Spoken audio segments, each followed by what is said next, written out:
Good to go. Let's see here.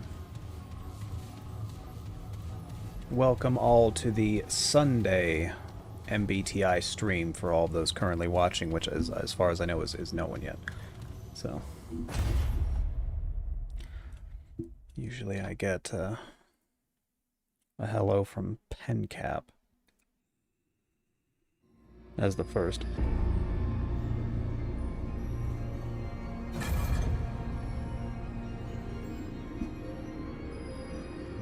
Join me in voice chat, Bob.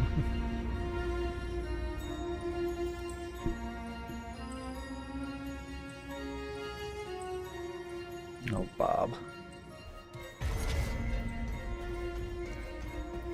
Let's see. Pull the lever.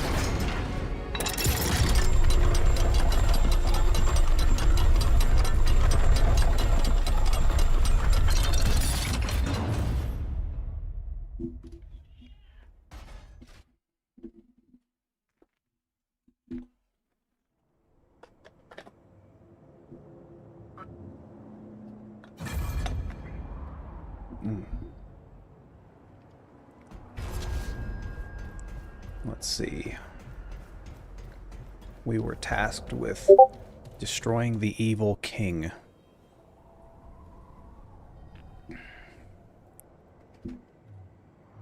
Can't do both, Bob? I believe I'll be getting Bob on stream. Let's see here.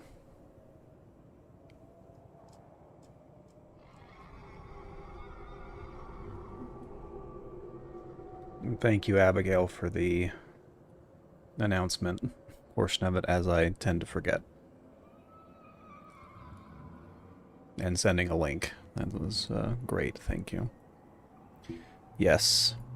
Lines for name. Lines for a name is first. Welcome. Lines for a name with a heart at the end. Always good to have you here. Let's see. I need to jump into a chat. There we go. And eventually Bob will show up.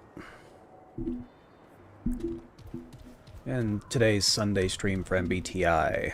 What to talk about? What questions can we have answered? And just to get it out of the way, because we mention her on every stream, what type is Melissa Talks? Really? Who knows? That would require some one-on-one time. For me, anyway. I like confirmation. Rather than just entirely speculation.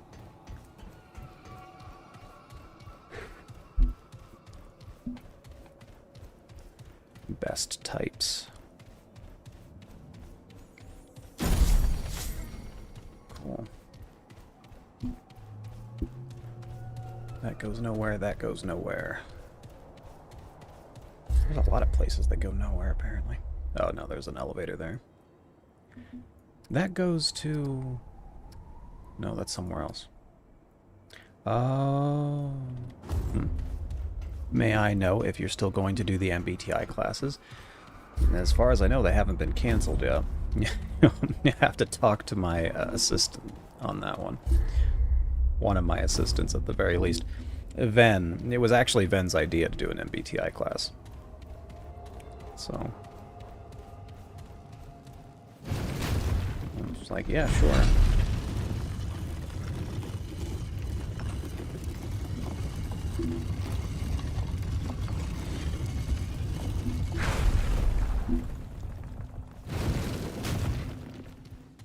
Here they come. Bang, bang.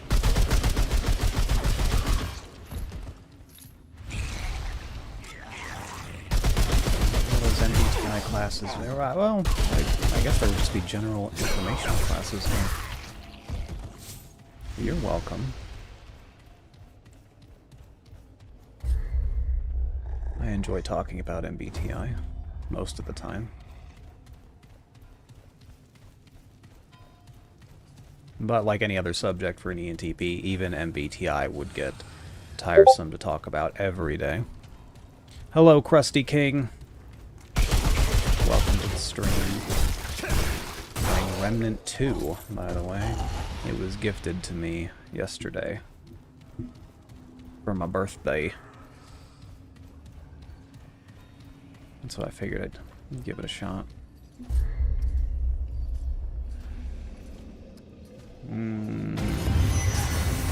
Ah.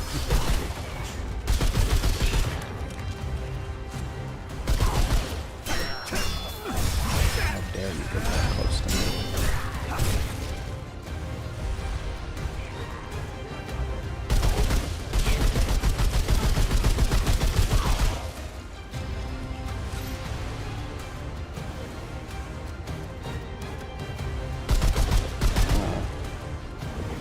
This guy.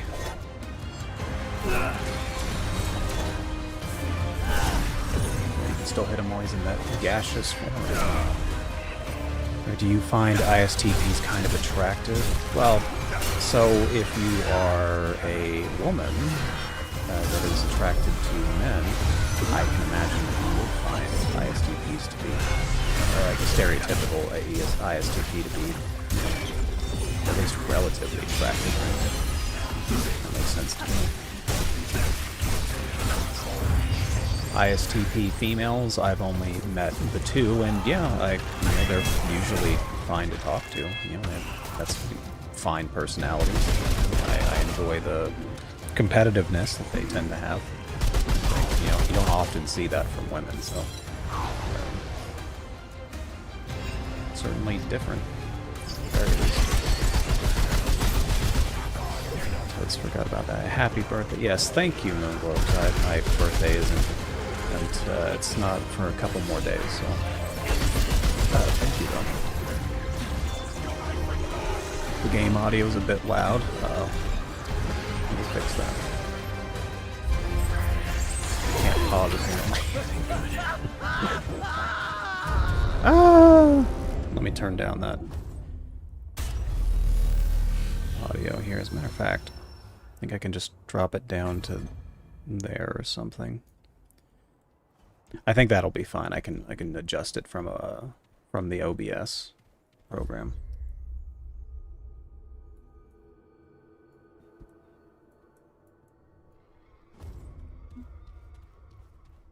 Okay.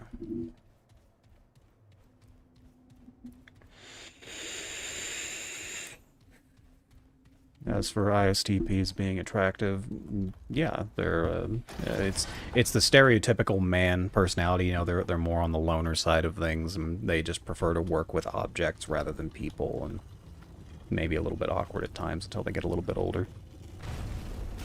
But yeah, understandable. What was the personality type that was supposed to be this perfect pair for an ISTP? Was it like an ESFJ or something?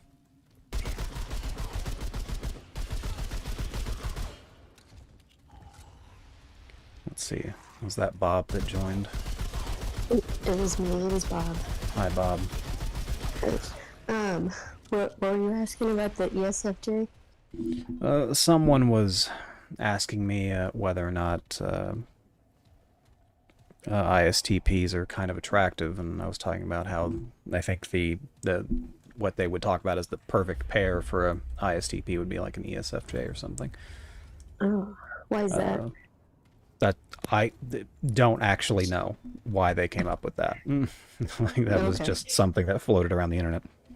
So like they would say, an INFJ is the perfect pair for an ENTP, or an ENFP is good for an INTJ, and so on and so forth.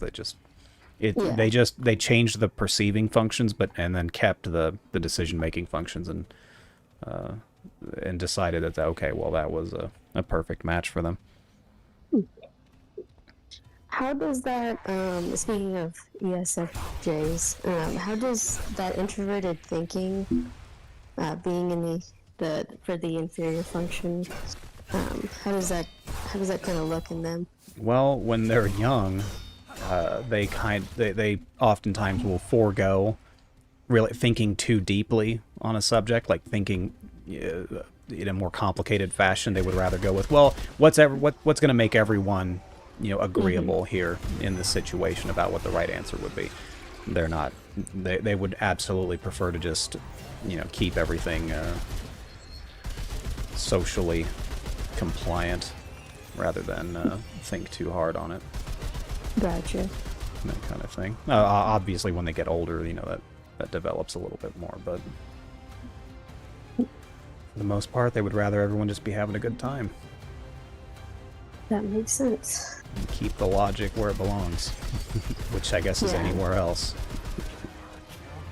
So, Hi, Red. Do they often become like managers and supervisors as well when they get older? Yes, the last ESFJ that I had extended interaction with was a supervisor for the day shift at my last place of employment. And that's what they enjoy doing. Any jobs that require them to micromanage people, they're going to be on top of that. They really like being up in people's business. So. Gotcha. Okay. And are they kind of more focused on like taking care of the people? They just want to make sure that the tasks get done, but they want to but their primary focus is making sure that every person has what they need to succeed in the environment, whatever that might be. Whether it's getting those tools and supplies that they need, or maybe just a shoulder to cry, well, not necessarily a shoulder to cry on, but certainly someone to listen to problems, as long as it remains emotionally neutral. Okay. They're all about manipulating the environment socially, so that the more control you have over a social situation, the more power you obviously have. Yeah. So that's what they enjoy doing. Maybe they don't even enjoy doing it. Maybe it's just how they live. It's a survival mechanism. No, I don't. I don't know what my Enneagram is, Krusty. And as for Red Zero, who's the second person? Bob. Bob. Say hi, Bob. Hi, Bob. Oh, hi. Hi, guys.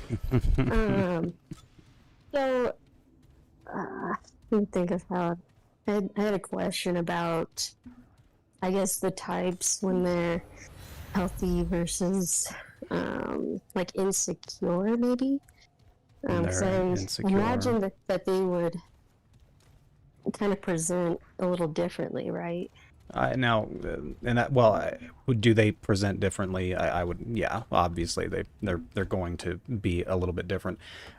Usually what they choose to focus on is a problem. So, for example, I once knew this was many years ago, maybe like 7 years ago. There was a ESFP who was certain that his wife was cheating on him.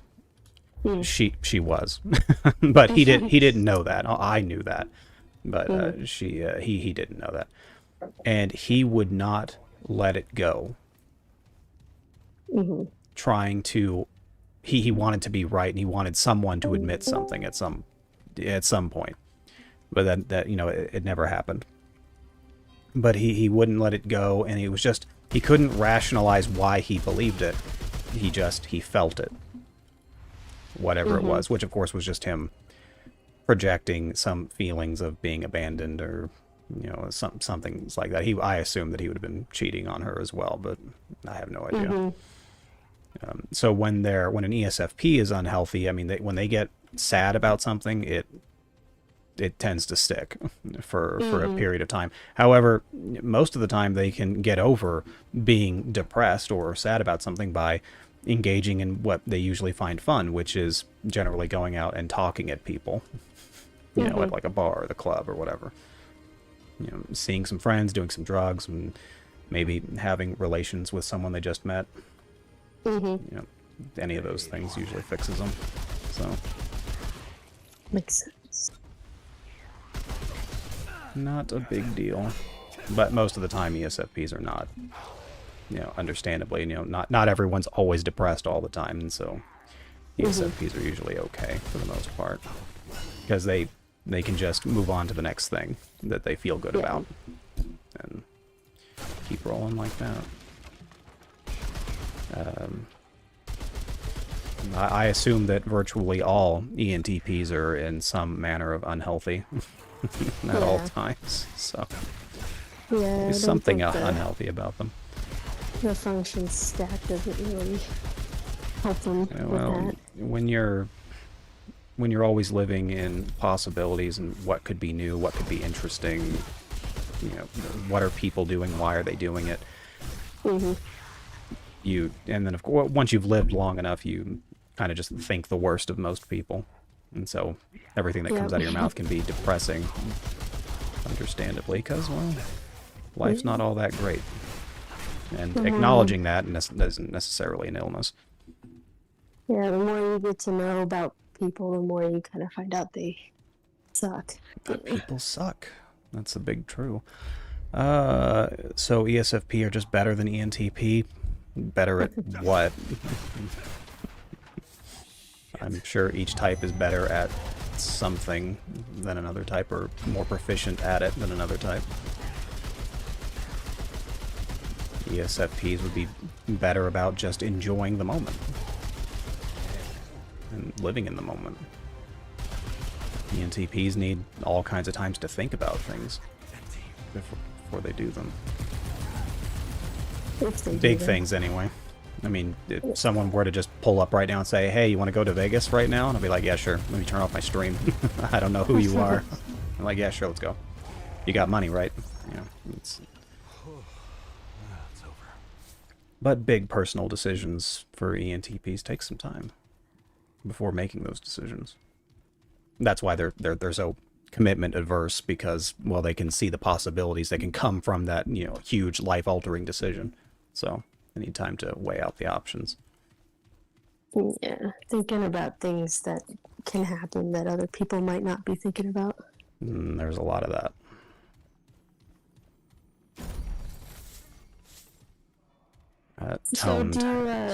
So everyone's dominant function. So I know that it tends to be like what you rely on to, you know, get yourself out of whatever kind of bad situations you might be in, or I don't think that that's what people consciously choose to do. Right. Yeah. What they'll actively focus on the second function. Okay. That's the one that they'll focus on. There's the second function. They'll be like, okay, so when an ENTP gets in trouble, they try to logic their way out of it in that particular situation. That's what they try to do. Now, whatever that logical answer might be, well, it's going to be colored in extroverted intuition, meaning that it's going to be an idea that is probably not very practical, but it could work, you know, theoretically. That's what they'll, you know, most of the time come up with as a strategy. Or, well, let's take another personality. Let's take ESTJ, lead function, extroverted thinking. So, but they're going to focus on introverted sensing. So they'll focus on it and say, well, this is how it's been done before. And then whatever plan they come up with will be as, you know, extroverted thinking as possible. You know, quick answers, you know, quick solutions to get, you know, to get what you need. Hopefully there's some profit for you at the end. You know, that's what the answer will be. Yes. Oh, simulacrum. It's too bad you don't have a computer, Bob. Missing out on all these fun adventures into the weird and wacky worlds. Are you playing Monster Hunter? No. No.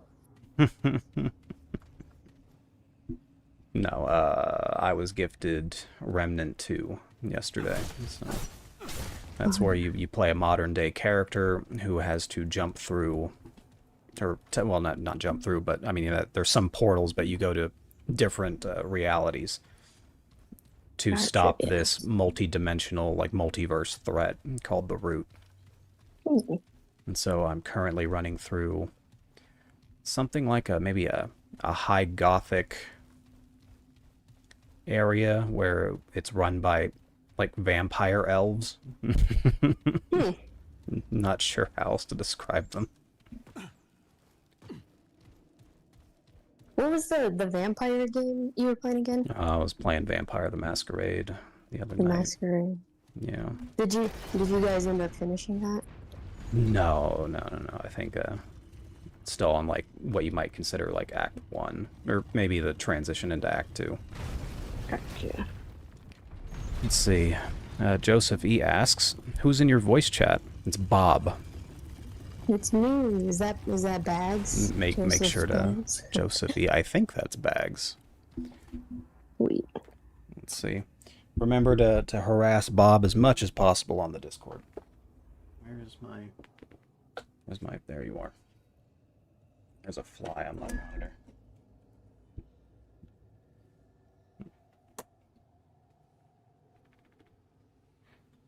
Be gone, beast. MS says, "I follow you from Italy. I repeat the test many times and I am an ENTP as all results. But who really convinced me that I am an ENTP is you, as my life still is pretty similar to yours." Well, that's not a good thing. I'm sorry to hear that, MS. I hope that, I mean, unfortunately, if you are an ENTP, there currently is no real cure for it. The best you can do is maybe get a lobotomy or have a mule kick you in the head or get into a car accident. I mean, there's some things you can do to not be an ENTP anymore, but usually it leads to other bad things happening, which are typically far worse than being an ENTP, like having brain damage. So,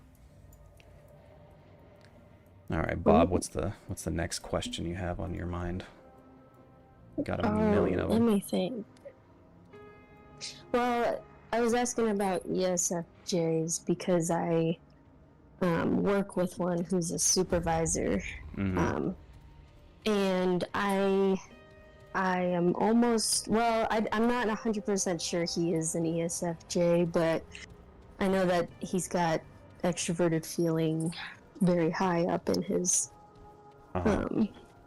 function stack, but I don't know, he comes off very insecure. He like comes very off submissive. as insecure. What was that? He comes off as insecure. Yeah, just always asking for like reassurance. That's Not weird. confident in his abilities and his job. Always thinking people are mad at him, he's in trouble and stuff. Mm-hmm. And so I was thinking about like a healthy ESFJ, or somebody who's confident in their abilities, that they might, I don't know, look a little different, be more confident in their abilities. Would an ESFJ in a healthy position be more confident in their abilities? Well, probably. Here's the thing about having a high preference for extroverted feeling. If that person is an ESFJ, then they are putting on a persona that they want you to believe. Mm-hmm. So, Mm-hmm. if they want you to believe that they are insecure, then there's a reason for that. I'm not sure what that reason is, but they want you to believe that they don't know what they're doing. Maybe information's power. Yeah. So I was thinking he was kind of coming off a little submissive, like as a way for people to not like attack him. Like if they see him kind of childlike or insecure. That could work. Mm-hmm. It's definitely a strategy. I don't know how effective it would be. I'd rather people respect me as a competent human being. Usually you can get more that way, but don't know. You sure he's not an ESFP? I don't know. He might. Maybe he is. See, they'd have that tertiary extroverted thinking, right? Yeah. No, ESFJs are typically they're typically very confident whether they're going to be male or female, because with that preference for introverted sensing, they already know what they're supposed to be doing. They have the manual, they have the procedures.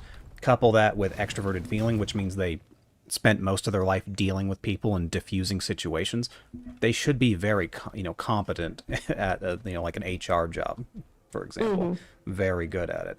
And if they're coming off as insecure, what is the guy, like 18? No, he's 60. He's 60. Yeah. Okay, so 60 years of age, and insecure. Yeah. I am not sure how he got into a supervisor position, to be honest. He must have really sold it in the interview. They must have. Or said that they'll work for minimum wage, absolutely. Let's see. MS says, did you consider to open a Twitch account as well? I'm sure I've considered it. I didn't put a whole lot of thought into it. But I suppose I could do that as well. I don't know how much more popular MBTI would be on Twitch. I'm also kind of missing some genetic components to be more favorable on Twitch as a Twitch streamer.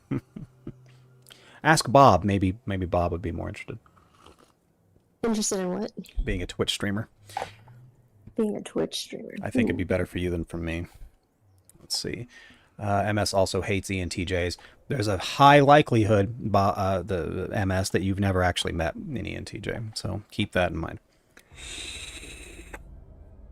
How does an ENTP take responsibility? You are consistent at YouTube.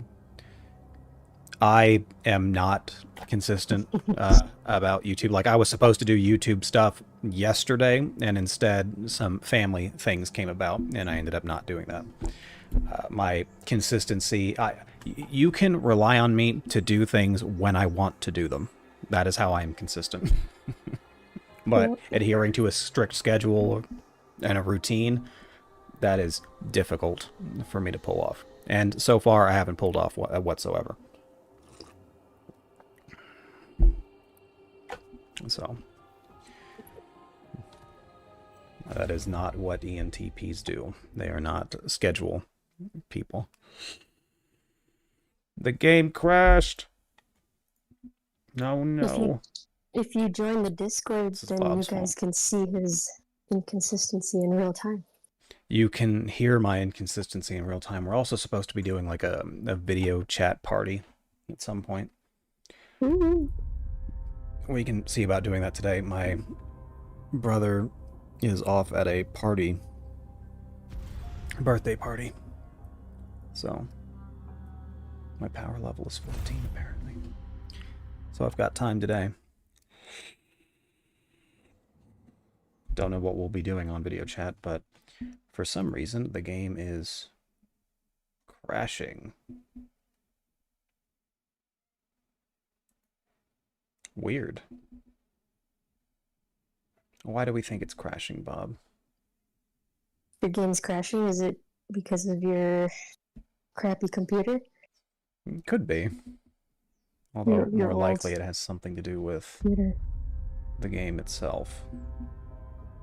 Are you trying to save up money so that you can buy a new computer? Yeah, I can always be trying to save money, but the struggle's real. Not all that effective. Yeah, okay, well, it's loading now. And then it crashed. So whatever happened to my character there is, I guess he was loading into an area that causes the game to crash. So, yikes. Is Bobby a gamer? No, Bobby's not a gamer. Are you talking about me, Bob? Pretty sure I'm talking about you. Oh, I game. I just she lies. I game. I just use a console because I'm also poor and I can't afford a computer at the moment.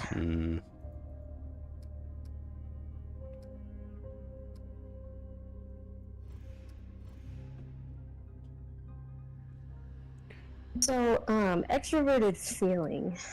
I think you've said before that is, what did you call it? Like I don't know if you called it a survival response or a survival mechanism is what I call it. Survival mechanism. It's a very good one. Do you think that all of the functions kind of be a survival mechanism? Sure, you can make an argument for all the functions being some form of survival mechanism, most certainly. Mm-hmm. You could say that extroverted intuition is a survival mechanism. Oh, for sure. It allows you to come up with out-of-the-box ideas to solve a problem that may not be, novel issues that can't be solved by conventional means. You could say that. How often does that occur?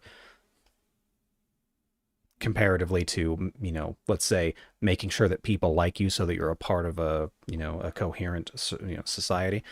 Probably not as much comparatively. Mm-hmm.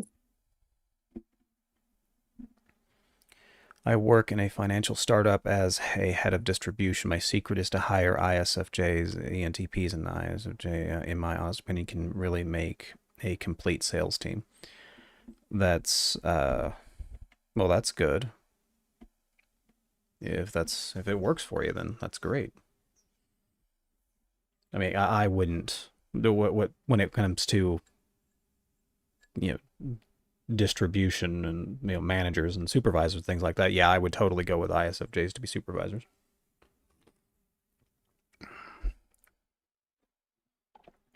Do you think ISFJs and what were the other ones? ENTP?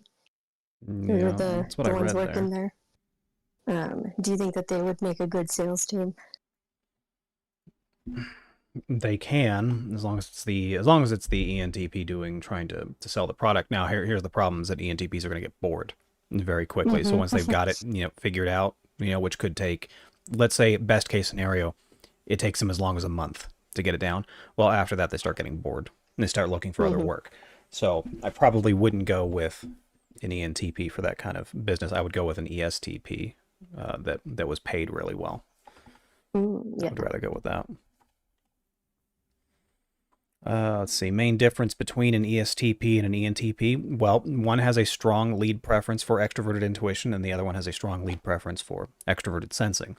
So one prefers focusing on the abstract. That's the most basic way I could put it. One focuses on, like the theories, hypotheticals, abstract concepts, things that exist as thought rather than something concrete, whereas extroverted sensing is the opposite of that. It is focusing on the concrete, the tangible, things that, the things that have that real tangible value, A to B solutions, etc. But for the most part, they tend to behave similar in logical thought processes. What is something that annoys you about the MBTI community? That 90% of the community is wrong about their type and the typings of other people. It's bothersome, as one might imagine. Yeah, it leads to a lot of confusion. Yeah, a lot of confusion and, I don't know, contradictory things. Oh, and then the people get upset. Like, you take someone that took a test for MBTI and then they got INFJ. Like, that was what they tested as. And then they started really researching, INFJ, and they started getting into communities where they prop themselves up to be INFJs. And then someone like me comes around, let's say a year later, and says, oh, yeah, you're not an INFJ, you're an INFP. Oh, they get upset. They don't like that. Is that because of their, like, introverted feeling is kind of attaching to that identity? Yes. Yeah. They attach to it. They've created their own understanding of MBTI after they've typed themselves as INFJ. So to tell someone that their beliefs are wrong is it's upsetting to most. Regardless of how calmly and expertly you can explain it, they still don't like it. Let's see. What made you get into MBTI and how have you managed to stick with it?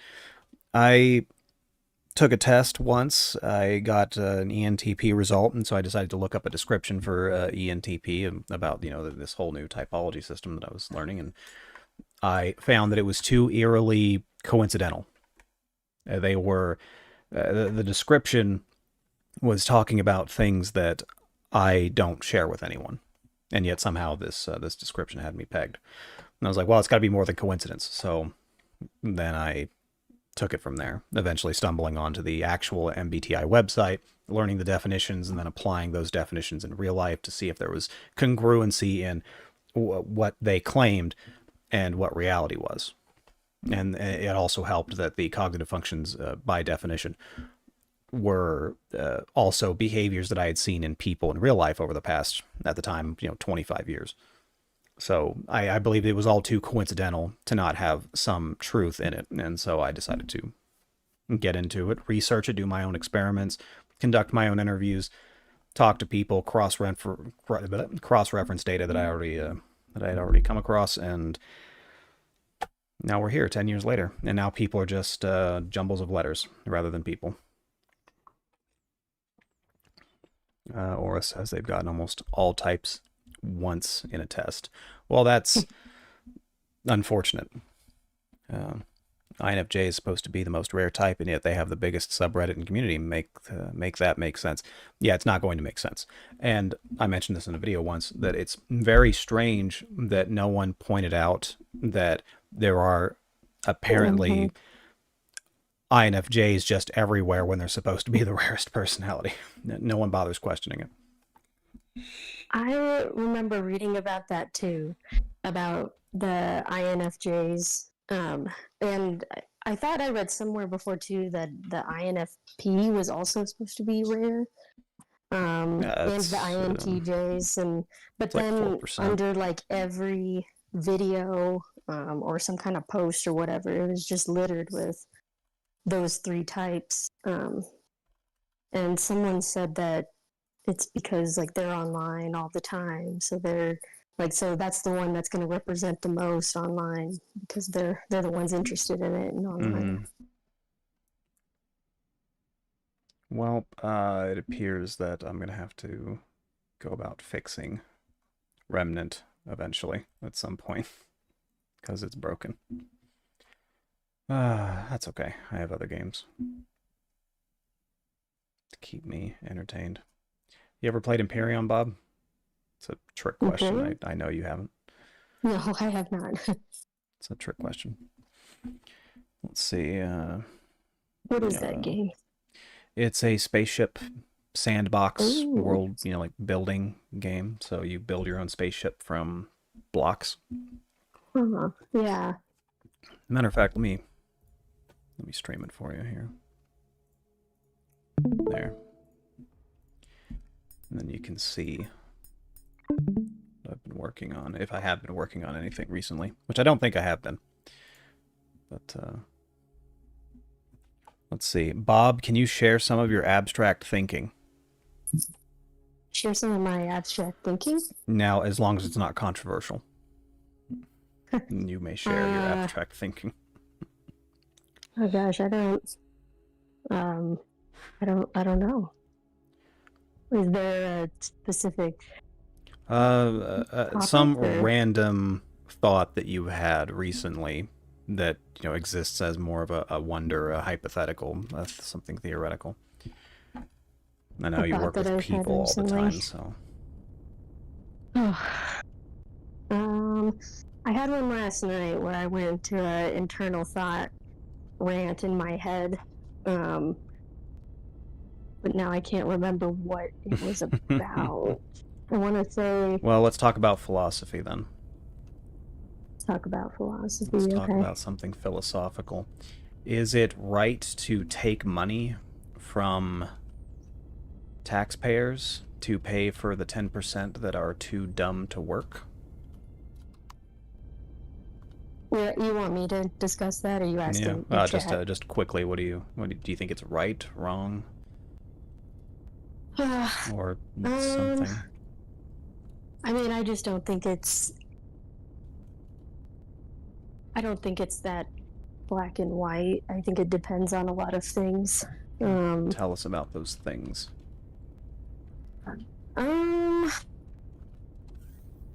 Well.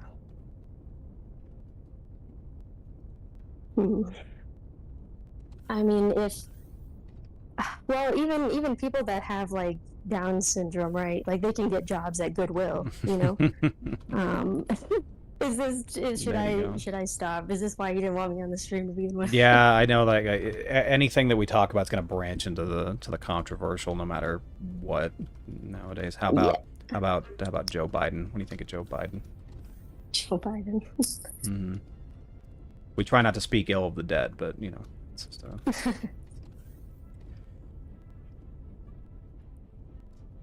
I thought I had an engine room here. I probably do.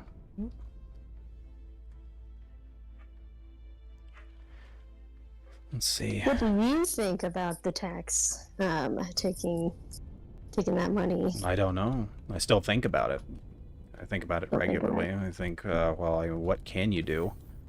Because it seems wrong, to some degree. At the very least, on a more objective scale, you're going to have to deal with people that can't work, right? They'll just get fired immediately for being incompetent. And then they're going to do what? They're going to be out on the streets? Are they going to be lucky enough to have someone that will take care of them so that they're inside and doing something? Or are they going to be out in the streets causing trouble? Is it that they can't work because they are like they get a disability check from the government because they're too low IQ to work? Too low IQ to work. I have to think that there's some kind of work that they can do, right? And well, I mean, it's not even like let's say you could find one that was, could handle the fry-a-later at the McDonald's, right? They can just barely get it done. They will regularly forget to take the fries out. They'll not be paying attention to the timer. They'll be doing their best to talk to other people, to entertain themselves while they're even waiting for that. And that's assuming they even woke up on time to show up for work. Yeah, that's what I was thinking about, them not even getting to work on time, not being able to drive to work. Maybe they don't have a license or something. Yeah. Yeah, my thoughts are too controversial. Too controversial. So, all right. Well, that's whatever. We'll move on. What distinguishes ISFP and ESFP can both be the same type? No, they literally can't both be the same type because you're talking about two different types. So one is less. I think the one thing I noticed the most between an ISFP and an ESFP is that under normal circumstances, with let's say a normal amount of people in like a social setting, let's say we're on the Discord and there's a whole 6 people in the Discord, ISFPs tend to not talk as much, whereas ESFPs won't shut up. They keep talking, they keep reacting to their external stimuli. So, do that. Let's see. I reached one I point in which I don't trust anyone when they tell me they are INFJ, which is sad because someone could be an actual INFJ. Yes, I tell people that when someone decides to come out for no reason and to just tell you that they're an INFJ just to unprompted, press X to doubt. You do not believe it when someone says they're an INFJ. Just pay attention to what they're saying, why they're saying it, context, so on and so forth. Many believe MBTI is pseudoscience and it's a waste of time. What are your thoughts on these types of comments? Anyone that tells you nowadays that MBTI is pseudoscience is someone that has a preference for extroverted thinking. Because I have seen that phrase a lot over the years. And from people that I knew had no idea about what MBTI is or what it entails, even they, with no knowledge, will just tell me, yeah, I've heard of MBTI, it's pseudoscience. Why would you say that? You have no idea what it is. You have no idea how it's done. Why would you tell me it's pseudoscience? That is it's one of the purest expressions of extroverted thinking, is to simply believe it because so many other people did. And so, yes, people that say that it's pseudoscience are flexing their extroverted thinking. So take that for what you will. I think it's wrong. We have to pay for our health. You think it's wrong that having someone take care of you like you would have to pay them. That's what you think is wrong. Are they Like, talking about like the healthcare or? I assume they're talking about healthcare. So I think it's Yeah. wrong. We have to pay for our health. Well, of course you have to pay for, if you want better health, because Mm-hmm. that's going to require that someone go through the process of, becoming a doctor, which requires, of course, doing well in school, going to college, pre-med, Mm-hmm. then, residency, and finally becoming a practicing physician. There was a lot of work and a lot of time and a lot of money involved in doing that. And so why would you think it's wrong that those people be paid for giving you better health care? Yeah. And let's say it should be, let's say, socialized healthcare, right? Like it should be run by the government, which of course we all should know by now that government run healthcare is bad. Mm-hmm. Everyone should know this by now. And even if you did have that healthcare, like government run healthcare, someone is paying for it. Yeah. It's usually you through taxes. But to have someone just decide, oh, I'm going to become a doctor, and then, in a purely philanthropic fashion, I'm just going to take care of everyone for free. Now that's wrong. That's bad. What genre of games does Bob like to play? What kind of games do I like to play? Is that what they asked? That is the question.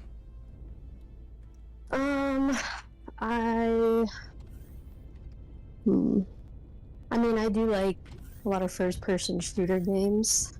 I like a lot of like open world experiences kind of games. I like games that I don't know, I like games that take a while to get through and figure out.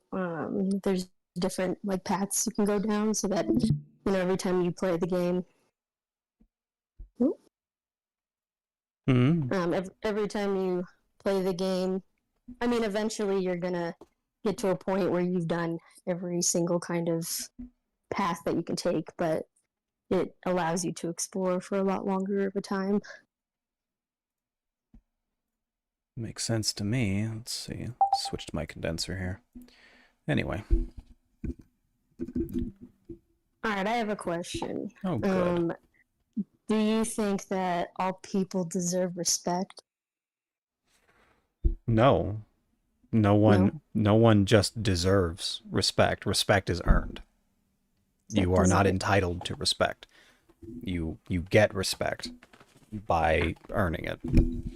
So, no, not everyone deserves respect. Now, granted, that's going to change from person to person as to what they believe constitutes a deserving behavior for respect. But I don't think everyone inherently deserves respect. It needs to be earned. You got to be doing something to get it. Bosses that complain about not getting enough respect from their employees, that's not their fault. You're behaving in a way that doesn't get their respect. Mm-hmm. So change it.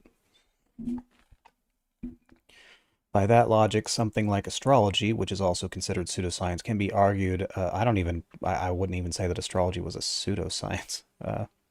Can be argued of not being all BS. Also, what are your thoughts on astrology? I have thoughts on that, but I have thoughts on astrology. Let me say my thoughts real quick. Shouldn't take very long. I thought it was interesting many, many, many years ago. I looked into it. I tried to do my own research on it to find correlations between when someone was born and their general behavior. And the results were, at best, inconclusive. A lot of people born even on the same day tended to act very, very, very differently through thought process, the things they enjoyed, their tastes in food. I didn't find any correlation really between when someone was born and their general behavior. What do you think, Bob? And the descriptions are a little bit too broad, where like everybody's going to exhibit some of those behaviors sometime in their lives. I was going to say that I did a similar thing, but I originally started off not really believing in it.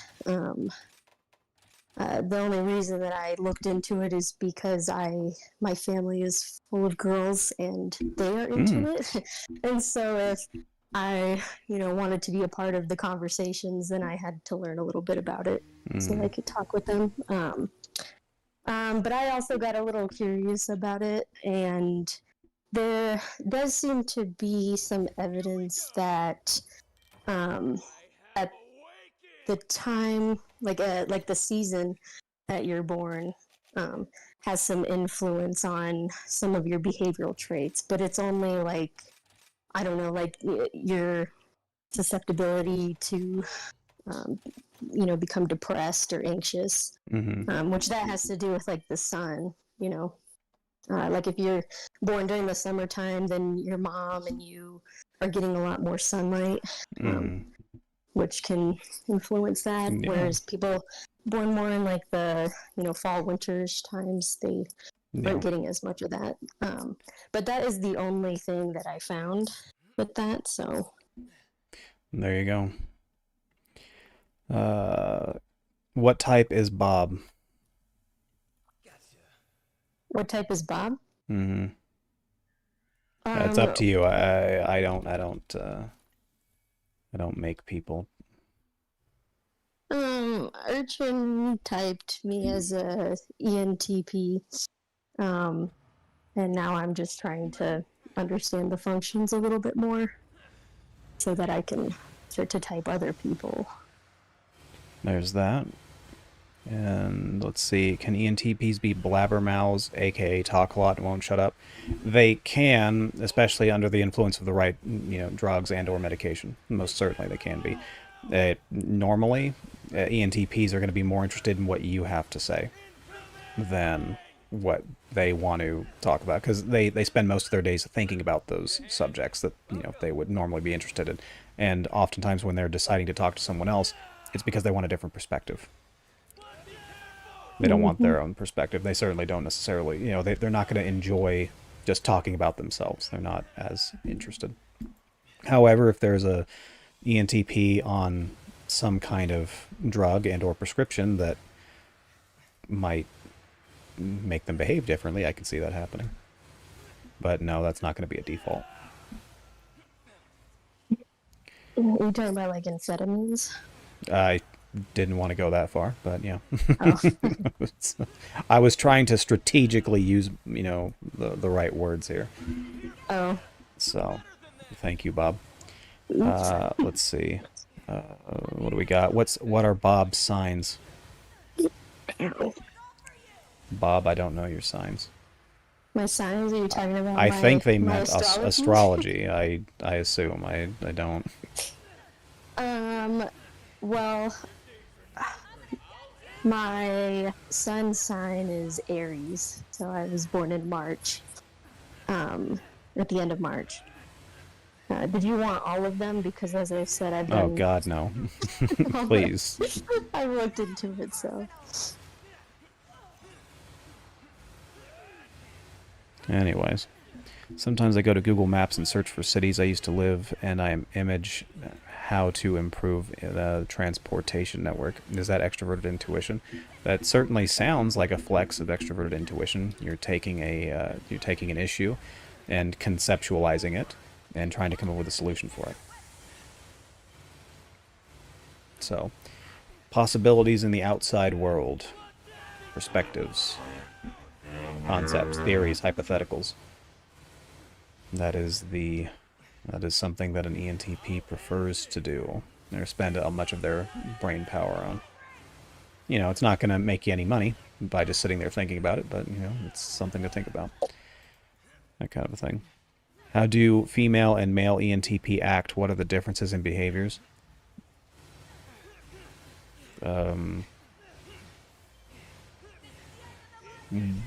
What would be the most noticeable differences?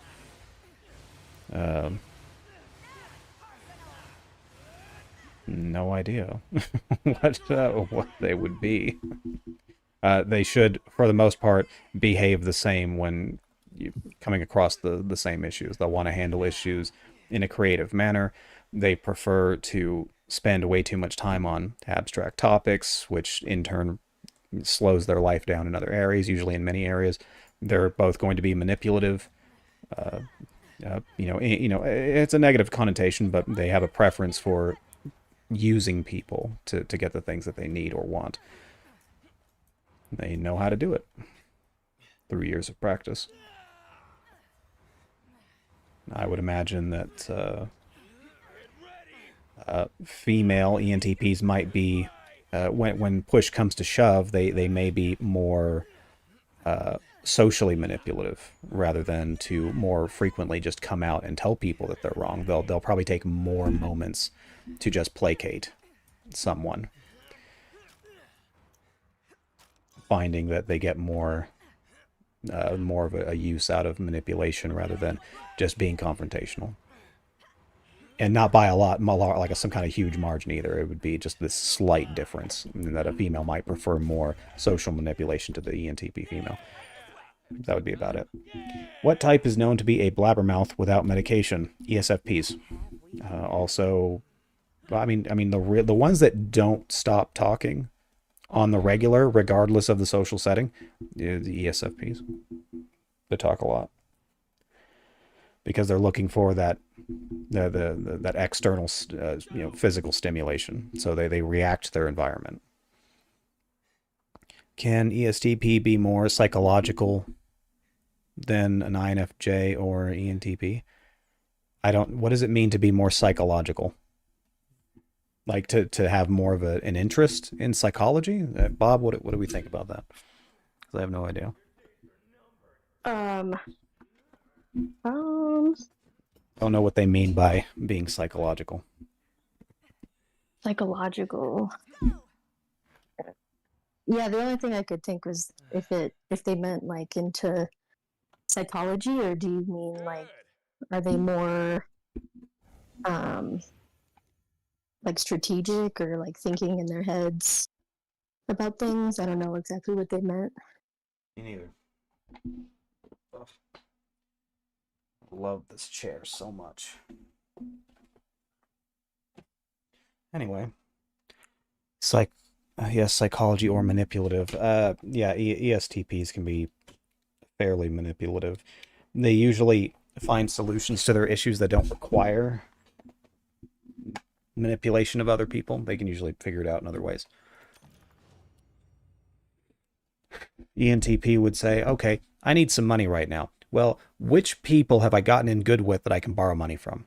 An ESTP needs money, and they might think, well, I have some stuff that I'm really not using, and I just keep around. I could go sell it, or I could just go out and find some quick work, to do that. That's just where their minds would go first. Let's see. Are you more of a dog person or a cat person? I am generally disgusted with cats. I hate cats. We're not friends. But like every other animal, they tend to love me, and I don't care for them whatsoever. Dogs are pretty great. Why do you dislike cats? They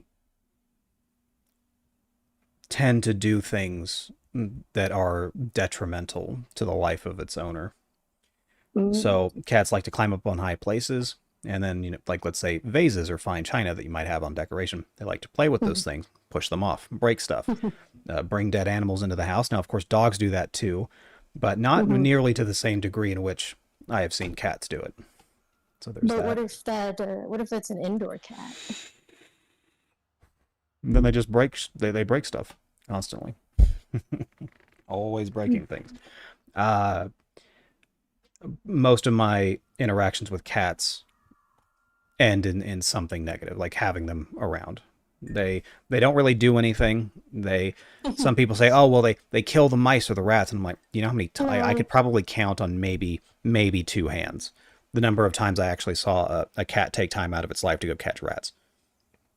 Yeah, and they often, if they do bring them out, they sometimes will bring them into the house and then let them go. Yep.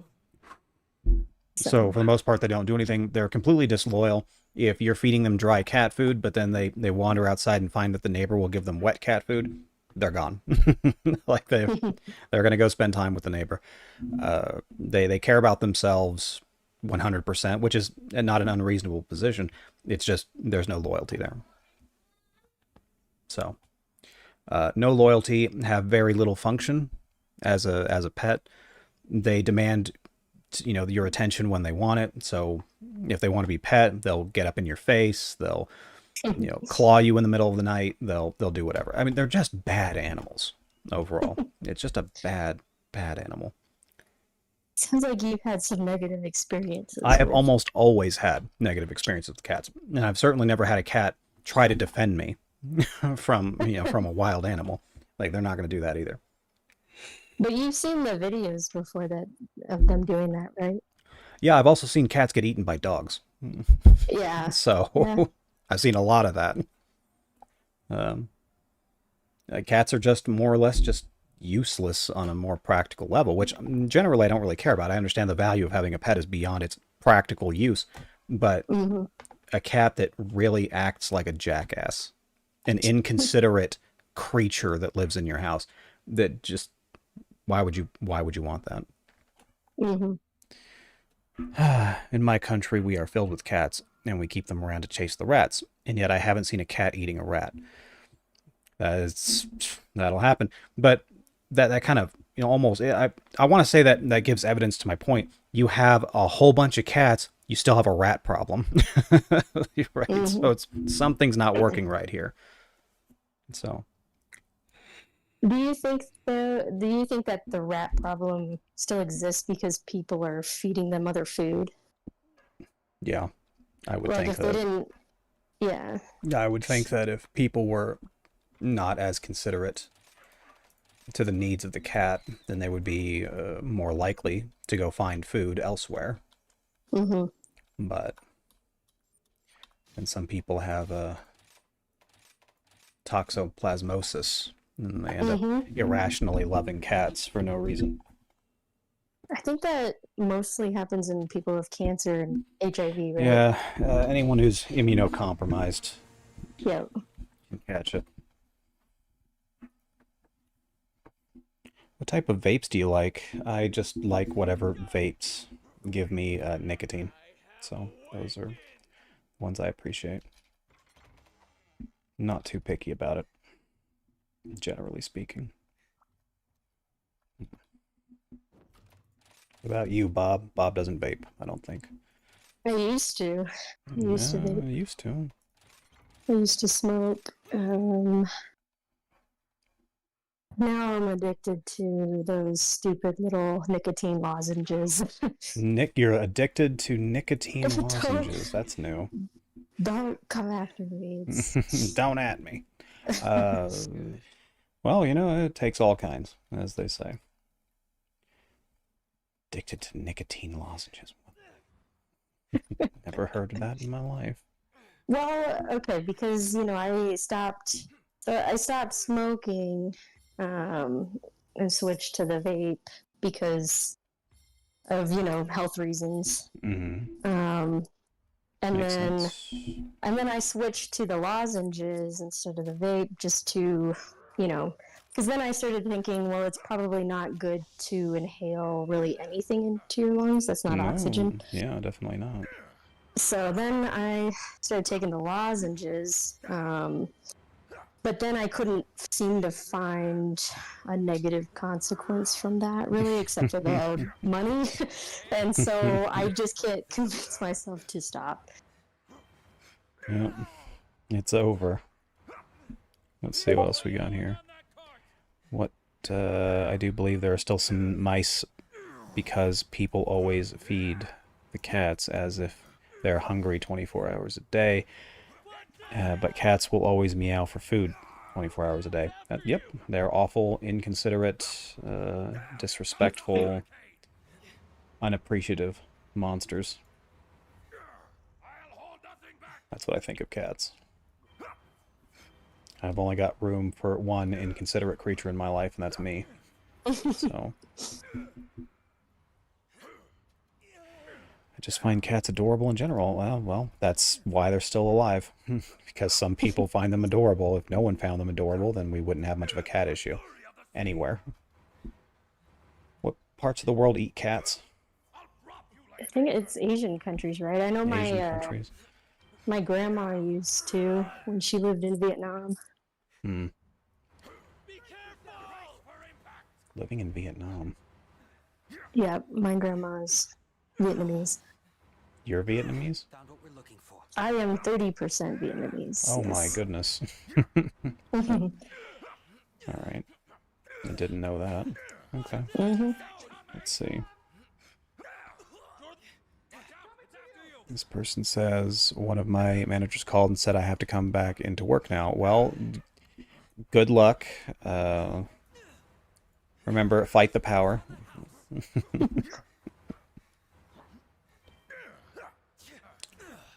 Always fight the power. Go against the status quo. Have you ever tried snus? It's a moist form of smokeless tobacco, and you place that thing under your upper lip. Is that the one where you have to like spit? Yeah, that's not a super ladylike thing to do. Yeah. If you're an ENTP female, then you are absolutely going to be caring about how other people perceive you. Yeah, that's another benefit of those lozenges because they're also flavored, you know. So I get like the mint ones, and it makes your breath smell minty. There you and go. It's easy to conceal because they're very small, and so people don't even know, you know. Yeah.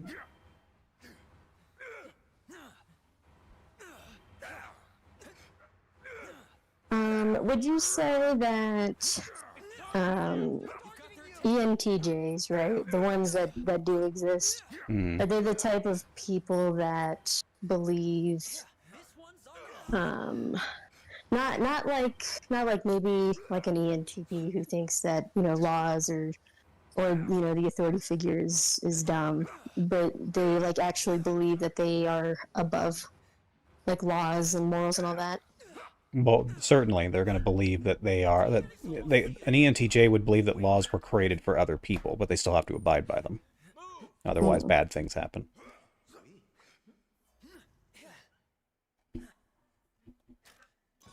Let's see. Mice are essential to the world, though, like spiders. I don't know how essential mice are to society as a whole, but I'm sure they serve some. I mean, they're like prey animals, so they're you know they exist so that other people can, or not other people. What am I saying? So that other animals can live. I mean, granted, I'm sure some people do eat mice, but they exist so that other people or other people and creatures can subsist off them. So there's that. Snus is kind of gross. Yeah, I wouldn't try doing that. I'm not that interested. I have a vaporizer. I quit smoking like coming up on 6 years, and works out just fine with vape, except for, you know, having to replace the coil and then buying vape juice. Other than that, it's great.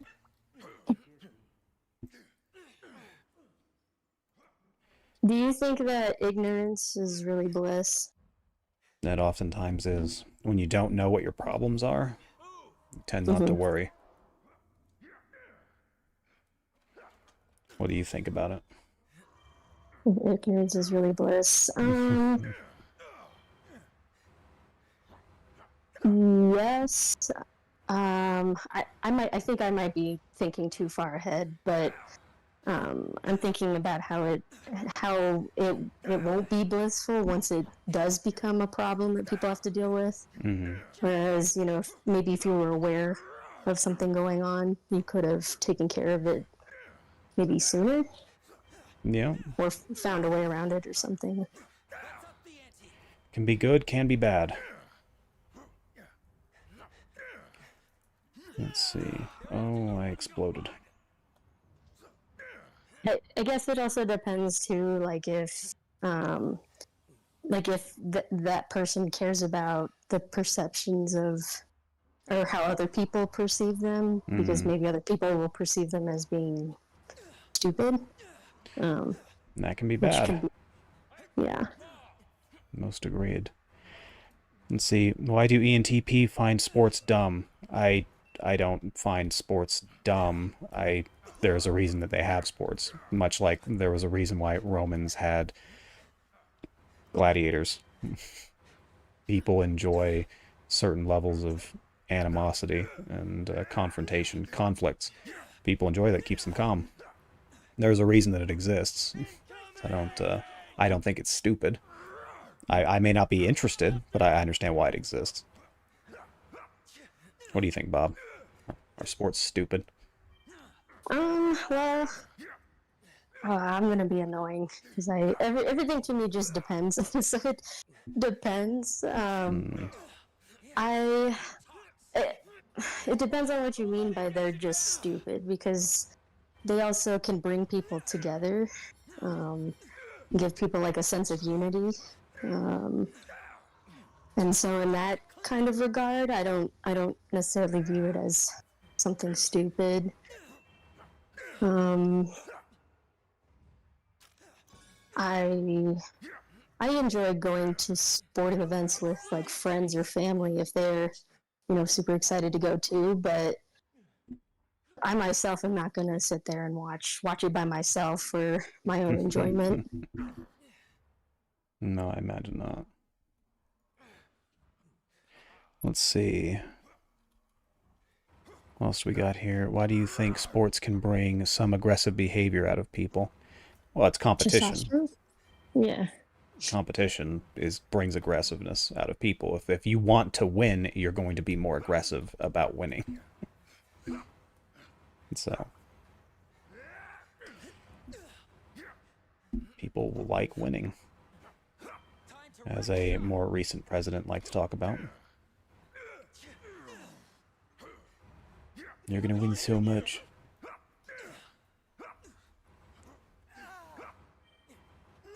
Let's see. When was the last time you had a good laugh? Bob, when was the last time you had a good laugh? The last time I had a good laugh. You guys are wanting me to recall in my memory, and that's my weakness. A good laugh. I don't know. A real, honest to goodness laugh.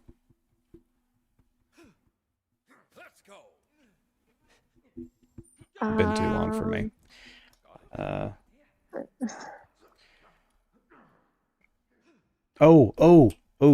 I laughed and came to tears watching the first Twilight movie some weeks back. I was in tears. Like, in 30 minutes, I was in tears laughing. It's a great movie. It gave me the giggles. Hopefully then we'll save it until next Monday when you can watch the last one. When was the last time? No, we did that one. Favorite movie genre. Bob, what's your favorite movie genre? My favorite movie genre? I do like psychological thrillers.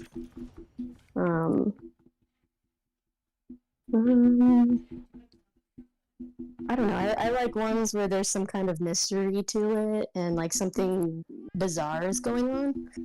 And you have to, I don't know, because it's just different, You have to try to figure out what's going on. If it's, I don't know, the like horror movies, they seem to have become a little cheesy these days. Yeah. But like a good psychological thriller, I enjoy those movie genres. Supernatural, typically for me. Anything supernatural, I'll generally give it a shot, at the very least. Yeah. I also, of course, enjoy horror movies, so supernatural horror, like the Conjuring series or any of the movies from the Conjuring universe. I found them to be very fun to watch. Annabelle, for example. That was another good one. Let's see. I find sports to be boring unless I'm playing them. That's how it is for a number of young men in particular. I always found it odd that there are many young people out there that are just entertained by watching other people play games. Yeah. I didn't quite understand it. I'm like, wouldn't you rather be playing these games than watching someone else play them? They're like, no, not really. I'm like, oh, okay then, if it works for you. Let's see. Which MBTI type is... Oh, no, let's get to the one before that. How can I ever know for sure which type I am? You can get typed. Study, for sure. Study it. Find the connections between cognitive functions and general human behavior, and then you can start take an aggregate account of your entire your life's behavior, and that will help you be more for sure about your personality type. And as Bob said, you could also get typed by me or anyone else. Any of my maybe my assistants can help as well. It's always possible. Ven has been doing very well with typing, so you could ask her about it as well. Let's see. Which MBTI type is more likely to get addicted on playing video games, watching movies, anime, etc.? Any personality types that are fed up with humans, which can be a lot. That can be a lot of personalities. Just depends on your living situation. If everything's going well in your life, like you're regularly going outside, you're going to work, you're making a lot of money, you're doing all these things, then you can have a more balanced, well-adjusted life. Most certainly. However, if you hate people, or let's say you're just hideously ugly and people look and point and stare at you, then yeah, you're going to eventually be addicted to the things that bring you joy and happiness in your life, which could very easily be video games or drugs or alcohol, animes and TV in general, anything. So it really just depends on which type is more likely to. There really isn't one that's more likely. However, as we become more of a digital society where things like lockdowns are become more common, it can be very easy for any, let's say ENTPs can fall into it. INTPs, a lot of extroverted intuitives can fall into the trap of constantly exploring these new worlds and these new kinds of video games or watching a new anime, things like that. So it's plausible. Do you believe the Earth is flat? Bob, do you believe the Earth is flat? I don't think that the Earth is flat, no. I don't think the Earth's flat either. Yeah. Thank you for that question, Babel. Is the Earth flat? Was that, were you asking for like an academic answer, or just wanted to know what we thought about it? Let's see. Do you think an introvert or extrovert personality is with you when you are born, or does it develop later? So in terms of being an introvert or extrovert, most people do that about 50-50. They introvert for a time, then they extrovert for a time, and they go back and forth. Same goes with the personality types for MBTI. The whole introverted or extroverted at the beginning of your four-letter acronym means doesn't tell us your levels of introversion or extroversion. It simply tells us what functions you preference and whether they're introverted or extroverted. That's all it means. Let's see. Ambient Disguise says he caught the stream. Hi, Urchin. Hi, Ambient Disguise. I think that's Druid, if I remember correctly. Hi, Druid.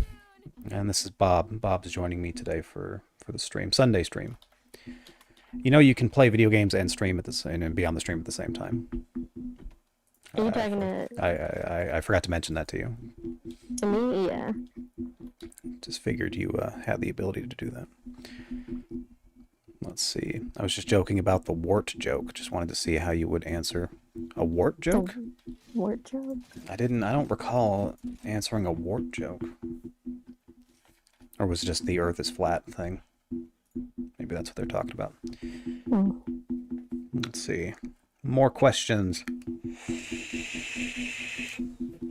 Where do you think that thought comes from that the Earth is flat? Because it can't be extroverted thinking anymore, right? Yeah, it wouldn't be extroverted thinking anymore. Yeah. Not for the average person anyway. If you look outside, do you see a curve? Most people would say no, they don't see a curve. That would be indicative of living on a sphere. So can't see it, therefore it's got to be flat.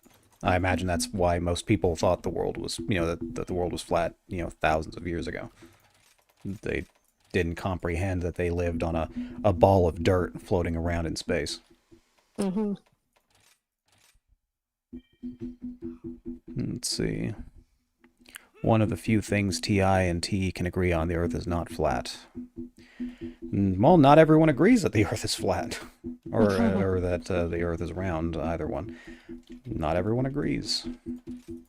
And I, of course, personally, I've never been to space so that I could see Earth with my own eyes floating in nothing. I haven't yet seen it, so. You know what made me kind of think about that, though? I watched a documentary about the Challenger spaceship. And so I was thinking about, why would NASA, like, that would be a real big screw up on NASA's part if they were trying to fake, that space is real, and they ended up killing 7 people. But also, where would those people go, It's a good question. Well, actually, no, that's I guess that's more for the question of if space is real. So that's not necessarily connected, but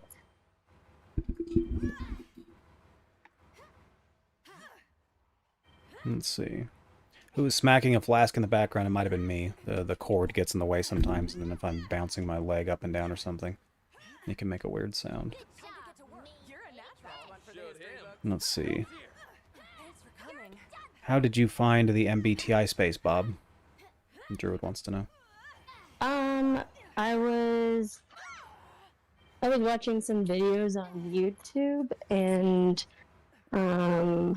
I don't remember what I was watching, but before I had kind of gotten into MBTI and just learning a little bit about it. And I think I gave up on it because I couldn't get any kind of straightforward answers. So I was just like, okay, I don't want to watch these people on YouTube anymore. And then I think one of your videos came up as like a suggestion.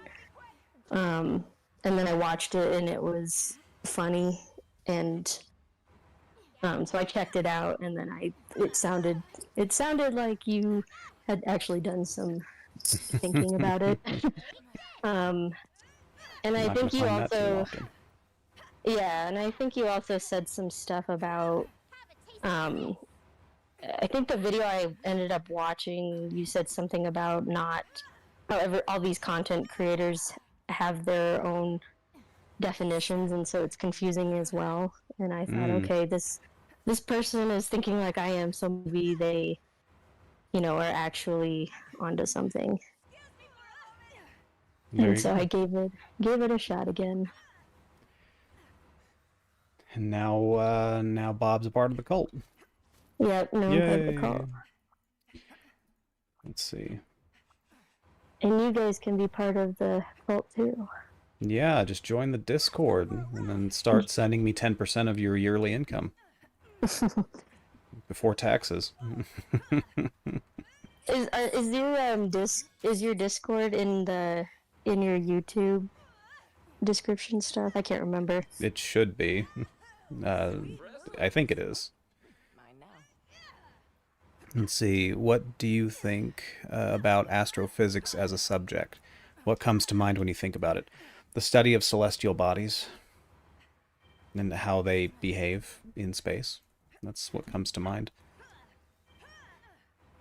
And what do I think about it? I think it can be useful, especially if we're trying to, colonize Mars, for example. You might need astrophysics. But I could be wrong. Astrophysics could be something else entirely. I could be wrong. I thought it was studying, like, the stars and the planets and stuff in outer space. Yeah, celestial bodies in space. That makes sense. Oh, I'm sorry. I thought that's what I said. Maybe I was wrong. Yes, I thought you said you were talking about aliens and stuff. Oh. Which, I mean, I guess, that's part of outer space, but Aliens could be a part of outer space unless, of course, they were already here. My brother thinks that aliens are actually time-traveling humans. They're humans from way, millions of years in the future, and they're trying to go back in time to fix their gene pool or something. Let's see. hmm. Have you been typed, Bob? Yeah, you're gonna get asked that question a lot. So, Yes, I have been typed. you know, I usually end up answering the same like 5 questions over and over again per stream. So, let's see. I thought I was an ESFP, but I'm not sure anymore because I'm known to talk a lot, and when I feel comfortable around people, I'm quite friendly, but I never cared a lot about my appearance. Well, the surefire way to get a good answer for what your type is to go to the Discord and apply to be typed by Street Urchin. That's a great way to discover your personality type. So you could try that. Let's see. Do you like astronomy?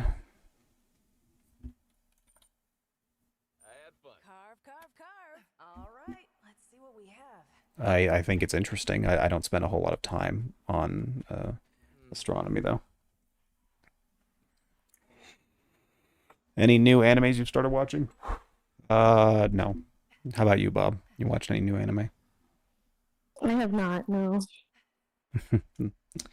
I've been watching High School DxD. I just finished rewatching Trinity 7, the whole one season of Trinity 7. So there was that.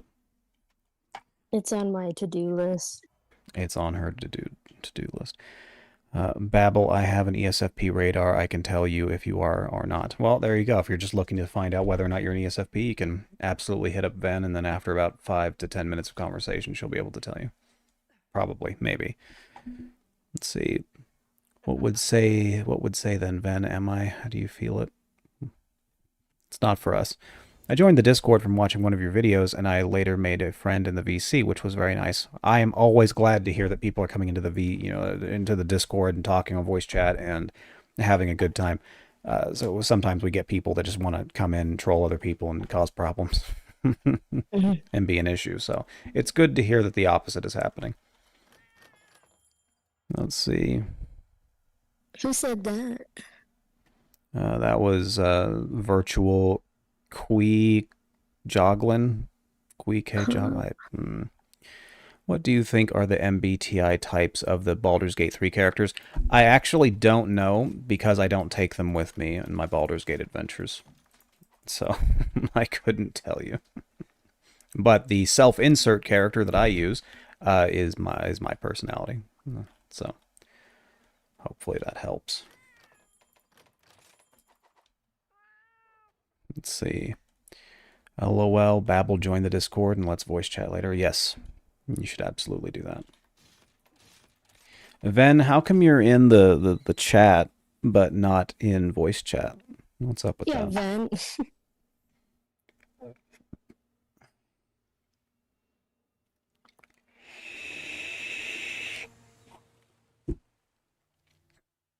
All right, Bob. What's another question? Let's go. Another MBTI question? Yeah. Guess it doesn't have to be. We've already passed the 30-minute mark. Usually it's the first 30 minutes is MBTI related, then it devolves into something else. So. Yeah.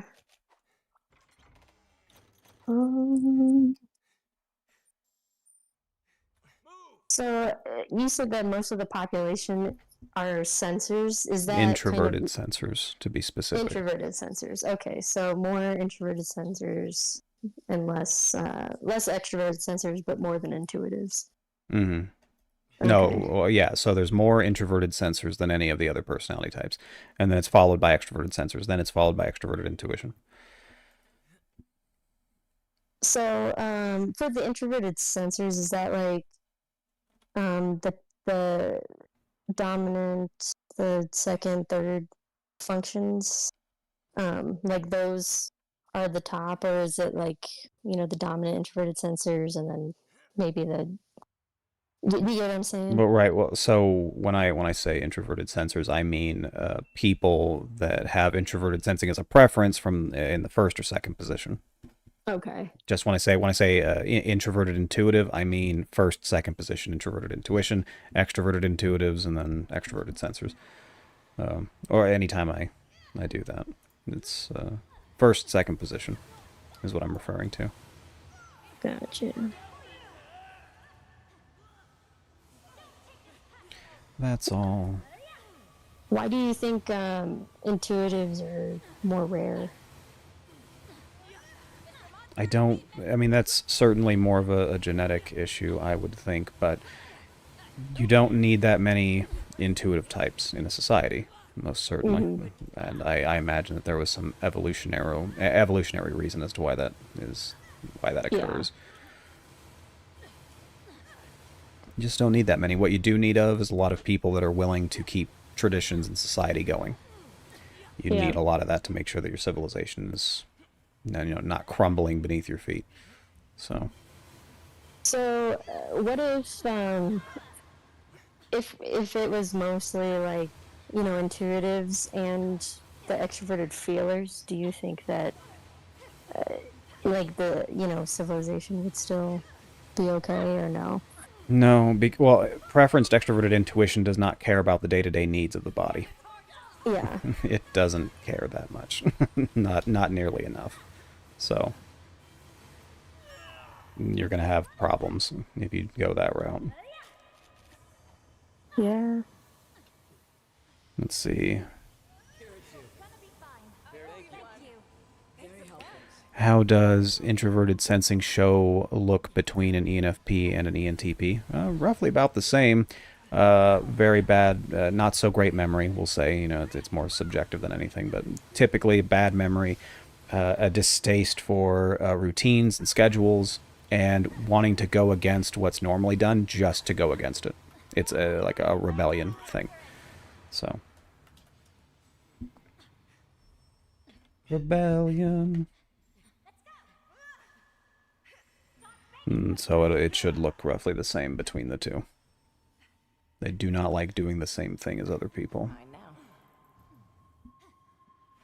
Let's see what else we got here. Okay, that question's over with. And we've got no new ones that I can tell. Oh, least favorite MBTI type. You can't expect me to say those things on the internet. Like there are some types that I don't get along with as often, like the ones that I have more issues with, usually than positive experiences. I don't always have the most positive experiences with ISTJs and ESFPs. Not always. But I have talked to ESFPs that I enjoyed being around, and I have talked to ISTJs that I've enjoyed being around. But in terms of the ones that can give me more problems than others, it's usually ESFPs or ISTJs.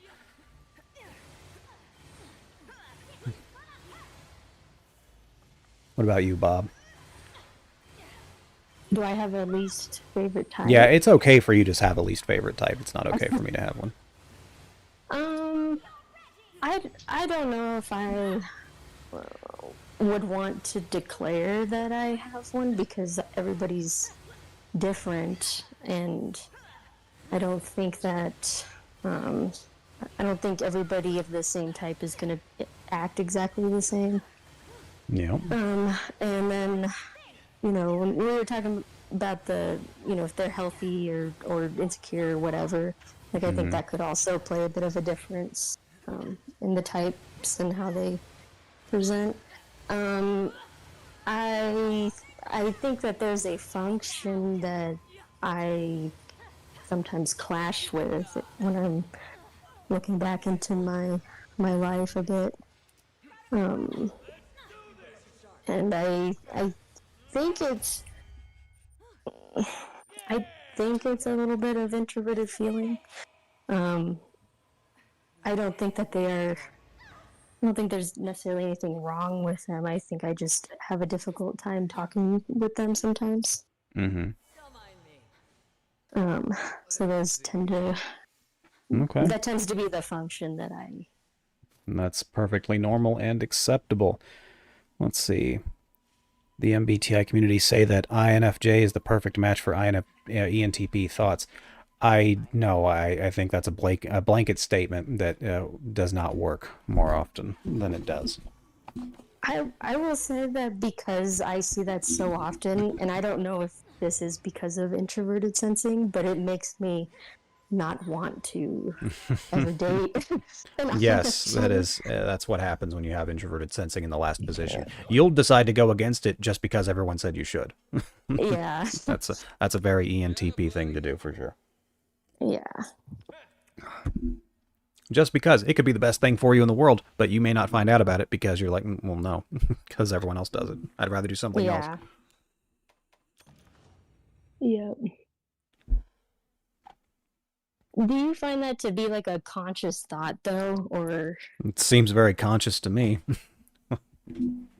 but do you like I, think that out? Like, I no, I'm not gonna do this because everybody yeah, is like telling me when I to. got older, I started realizing that I was going against the Okay. grain just to go against the grain. I'm like, Okay. yeah, Yeah. everyone's doing this thing, you know, why do it the same way over and over again? I'm going to try and do it my way. I'm going to do it way better. It's going to have blackjack and hookers. You know, it. I found that I was doing it just to be contrarian. That's what I, you know, Gotcha. you take a good, you know, long look at yourself and you go, why do you always want to go against the grain? Yeah. Just to be contrarian, really. There's no, you know, oftentimes there isn't a practical reason for doing it. You just do it to do it. I yes, I've started noticing that too as I've gotten like into my mid late 20s that I started questioning why is it that I don't like this because and the only thing I could come up with is because everybody else likes it and therefore it must be uh Makes sense to me. stupid. So ISTJ in fiction, mainly in anime, are appealing but not in real life, at least with my experience. There is Fooly Cooly, Nauta, the essentially the more main character of Fooly Cooly, ISTJ child. And he seems alright for the most part. Let's see. Has Been Hotel coming back? I saw an ad for Has Been Hotel not too long ago that it was finally going to be released in the near future. So I think hopefully in it is. January, In right? January of January. next year. And supposedly Monster Hunter World 2 will be coming out next year. Supposedly. That's just what I've heard. So, Heck yeah. and then, heck yeah, for a game you don't play. Also, Vampire the I Masquerade 2, Bloodlines 2, I'm hoping is coming out next year. I mean, it would be great I if it came out late this year, but yeah. I played Monster Hunter World. Well, that's good. I also have Monster Hunter World, but I don't have it for a console. This one that you're playing now, which one is this one? This is Rise. This is Rise. Did this come out after World? Yes, very much so. Okay. Let's see. I don't see how INFJs or INFPs are the best for ENTPs. There's, it's nice to have to be. I'm sure it would be nice to be in a relationship with someone that also has a preference for extroverted intuition, so that when you're just randomly spouting off these thoughts, you know, theories, hypotheticals, at least someone is familiar with the idea of talking about the abstract nonsense. Like that's got to be a nice, you know, sensation to have. I need to use the restroom, and I will be right back.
I made it back. I need to install a catheter for streams. Well, it might be a little more uncomfortable than I'm willing to put up with. I don't see, yeah, we talked about that. INFJs and INFPs. It's very circumstantial, really. I've never had purely negative experiences with with any INFP, whether male or female. Maybe sometimes the conversations can get a little bit boring, especially when we're talking about feelings and moral implications or how they might feel about certain things. But, you know, as long as, for me, it's not as much of a big deal because usually when people are talking to me, I'm on my computer. So I can just be like, yeah, no, yep, totally. Yeah, no, I get it. And not actually be listening to what they're saying. So I'm on my computer, I'm playing a game, listening to them complain about their lives. So, you know, you just kind of get over it. Get the good old gamer bottle. Yeah. I'll have to somehow work that into my streaming utilities. All right, Bob, what's next? Why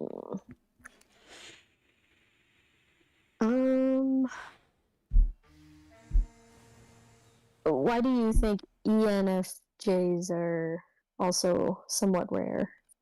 Anyone that has a preference for introverted intuition is rare. A strong preference for it. Anyone. All of them. Why do you think that is, though? I think it's more of a genetic thing. Like, how many people would you say that you know that they get actual enjoyment out of constantly trying to move up in society, and that's where their joy comes from? Like, how many people would you say that are willing to sacrifice most other things and people to make it up in the world? Not that many people have this belief that the only thing that's going to make them happy is being objectively successful. There's not that many. Yeah. Most people think to themselves, I'd like to have a job and then live a comfortable but mostly happy life. And being happy usually doesn't involve being at the office for 60 hours a week. Most people believe that there's more to life than just moving up in society and making a bunch of money. That's most people. And so it's absolutely going to be rare. Something everyone likes but you don't. Yeah, there's especially when it comes to musicians. When I was working at the electronics department at the Walmart, I would have people ask me if I preferred Adele or Taylor Swift. And usually my response to that was, who? I have no idea who these people are. And so a lot of people enjoyed Taylor Swift and Adele. And this was just as that quick example. And I don't care for it. Katy Perry, I liked her E.T. song. And I imagine other people like that song as well. I would think. Have you heard it, Bob? Sorry, I was reading something. What did you say? Bob wasn't paying attention, but I'm sorry. point being that I tend to at least give things a chance that other people don't like. That other people don't like. Yeah, I'm very underdog like that. So yeah, I'd rather go with the class or the build or the books, the readings, the movies that other people aren't as interested in. And that's what I do. I'm just not that interested in being interested in what other people are interested in. Yeah. Have you played Animal Crossing? Animal Crossing, that's on the phone, right? I think I've seen it on Steam before. I've never played Animal Crossing. I assume it has something to do with breeding animals, which, I mean, that could be enjoyable. It's just that I have other options that I would find more interesting, so I don't spend time trying out Animal Crossing. You were going to say something before I interrupted you. What was it? is there a personality type that you think is more complex to understand than other ones? To truly understand, I guess so. because understanding something, like we can understand, let's say, what someone's general behaviors are. That's something we can understand. But to understand the why that they do what they do, Mm-hmm. I think I don't think many people are that complicated. So I don't think that there is necessarily a single personality type that might be more complicated to figure out, although I'd like to believe that people with a strong preference for extroverted intuition can be more complex in why Yeah. they do what they do, coming to their own conclusions about things and pondering certain possibilities that made them who they are, or caused them to make certain decisions. So they might be maybe more complex. I don't know if I would say that they are just objectively more complex, but I would say that you might find more complexities in a strong preference to extroverted intuitive mind.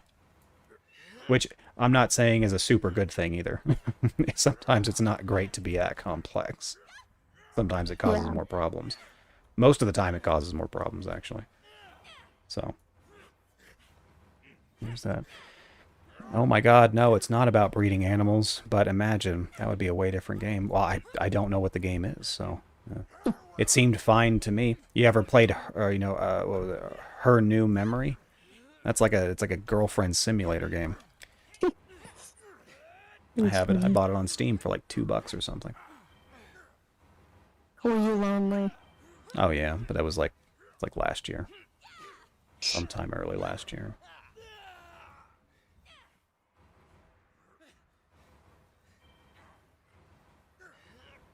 Mm-hmm. What else? What do we got? What do you think about Hitler? I think he's dead. What do you think, Bob? Is Hitler dead? I think Hitler's dead. Yes. It's probably dead. Yes. I think he's dead. Although, I mean, he could have just jumped onto a spaceship, perhaps, and was in suspended animation, or still is, perhaps, and then could still be alive, I suppose. That's what I think about Hitler. On a more personal note about Hitler, he was seemingly very good at taking advantage of a poor and impoverished people to get them to do what he wanted, which couldn't have been that hard of a sell at the time. Yeah. So he was able to do that. No, Hitler's not an INFJ. I will say that. I've heard that way too many times. Oh, Hitler was an INFJ. What would make you believe that? In what capacity? I don't think he did a very good job of getting people. I mean, he got people to follow him, but I don't know if he did a good job of getting people to like him or to Yeah, I don't think many accept people him. really liked him. They just Yeah. thought him to be a leader that they needed at that time. Do you think ESFJs are the easiest to get along with, or they're the most liked type? Probably for most people, they are the easiest to get along with. They know how to manipulate the social conditions so that they can get people to find them to at least be pleasant company. That's usually what you're aiming for, is, for people to perceive you as someone pleasant. So I think for most people, yeah. Usually my only real issue with ESFJs is that they usually, if they're not trying to get at me themselves, they're trying to push me onto their daughters.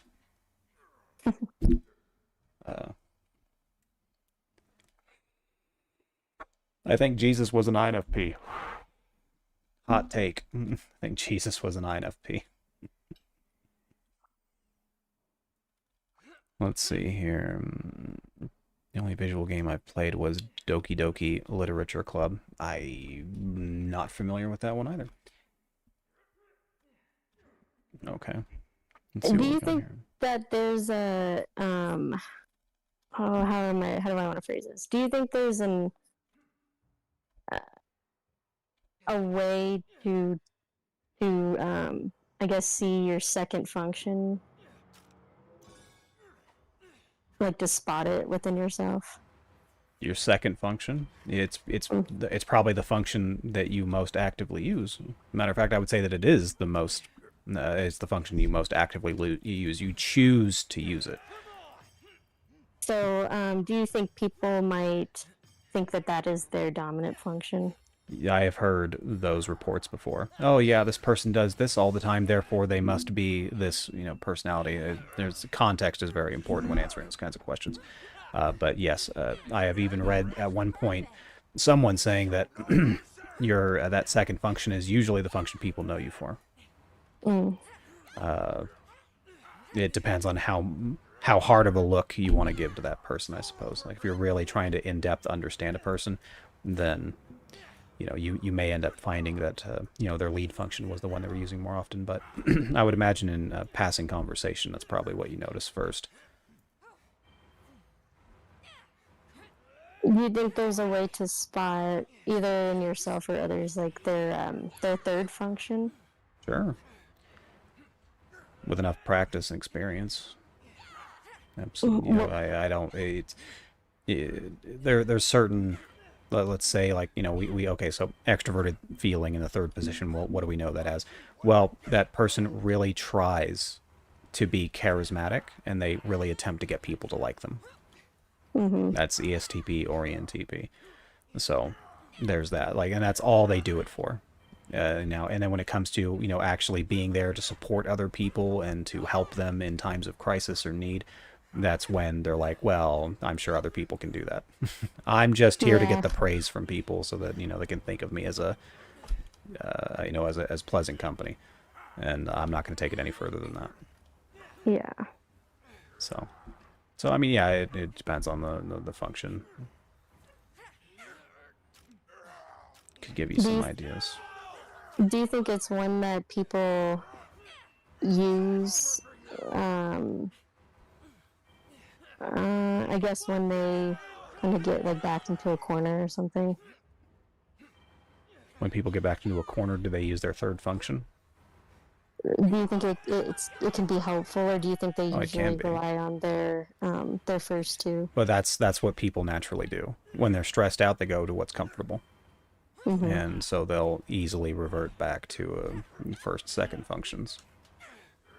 When in a crisis, some people say, "Oh, when people get stressed or upset, they turn into their shadow versions, or they get stuck in these loops." I'm like, stop, please. That is not correct. You are silly. Okay, I have to go. It's very late and getting sleepy. All right, well, it was nice talking to you, Babel. Have a good sleep. I recommend NyQuil. That's not product placement either. I don't get paid. But NyQuil is a wonderful medication, over-the-counter medication. I would always recommend it. I've been drinking it for 20 years. 20 plus years, actually. Do you not build up a tolerance to it? It depends on how often you drink it. Mm. So living here in Nevada, I've come up with all kinds of excuses to use it. All kinds. Yeah. And yeah, the trickiest part is just staying awake through the antihistamine portion of it, like because that causes drowsiness. But if you can get through that, then you're good. Relieves pain, relieves congestion, etc. Let's see. Extroverted thinking described by MBTI mentioned it as a concern for laws leads of extroverted thinking, however, seem to want control over such things rather than a concern for them. Well, the ones that want to control those kinds of things are usually introverted intuitives. Yeah. That want to control the laws. And if possible, be above them, of course. Do the MBTI site descriptions still resonate with you? Well, I've seen it. Like that's why I took such a serious interest in MBTIs, because I'd read these definitions and say, I've seen that behavior before. Let's see how often I've seen it, and then learn about things like preference. So, yes, concern with laws, most certainly. But that's all kinds of laws. That's cultural laws, actual, like federal laws, state laws, any the rules of the road, or what most people believe is to be the correct thing, etc. That pre-established societal correctness. That's how I describe extroverted thinking in a more simplistic way, is societally pre-established societal correctness. Let's see here. What's next?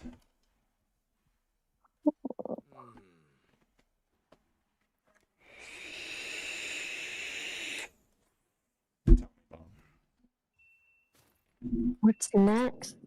Trying to think of a type that I don't think about as often.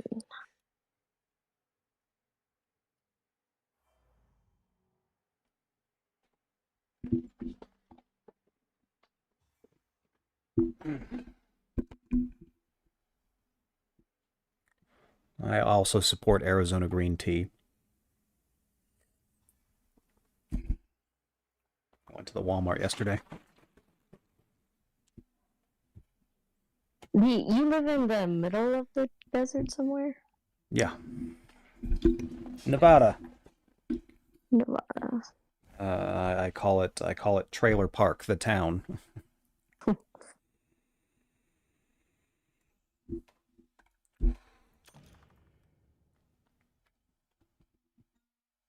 See, how am I doing on vape juice?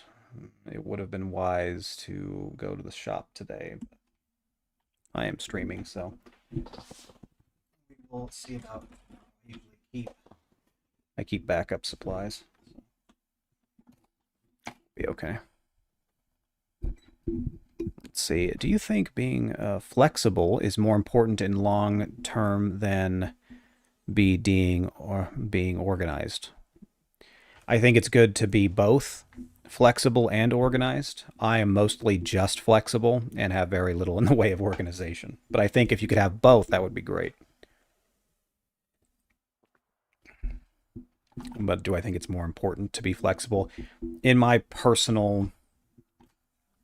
well, let's not even go that far. Let's just say that in my experience, being flexible is extremely important. I would say that in more often than not, being flexible was beneficial, because you can have the best laid plans in the world, but they can fall apart at the drop of a hat. So being flexible is probably more important. Do you think being... Someone joined. It's Ven. It's Ven? No way. It's Ven. Everyone say hi to Ven. She made it here. Hi, Ven. I did. For a little bit, yes. Is there anything in pre-established MBTI descriptions that... And the heart is always in the way. Let's see. Is there anything in the pre-established MBTI descriptions that in 10 years has come across as not so accurate? Yeah, it's usually revolving around like INFJ descriptions, but I think that's more or less it.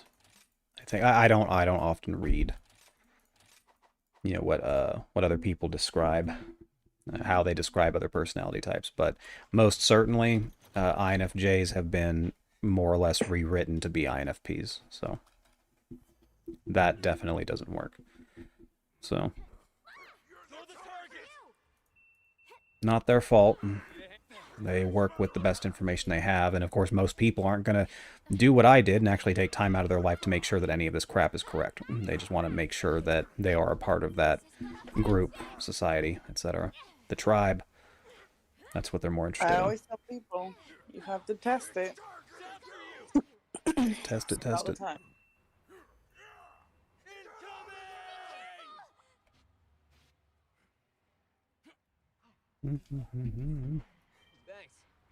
Ooh. So when people get older and they, sometimes you hear about people like changing their lives or turning their lives around. Yeah, they certainly say that, don't they? Yeah. But say that they do, start to change or whatever. Okay. Would that just be them, like their third and fourth function, kind of developing more? I don't think so. I No. don't. It's you like take the ISTJ for example. It can be one of the most varied personality types in terms of like general tastes, interests, things that they believe in or value. Mm-hmm. Completely wildly different from ISTJ to ISTJ. Some of them are very Mm-hmm. dutiful. Some of them are drug addicts. Some of them care about having the wife and kids. Some of them just care about making sure that they can you know uh, be a drug mule and not get caught. Mm-hmm. Like there's it's you can't point being that when they in quote turn their life around, they're not changing their cognitive function preference, they just chose a different path Yeah. in life, things like that, which in most cases I don't hear about people just straight up turning their life around. Those are very those are few and far between kind of cases. Most people are who they are and they don't change. They may need to change, they may want to change, but people are who they are.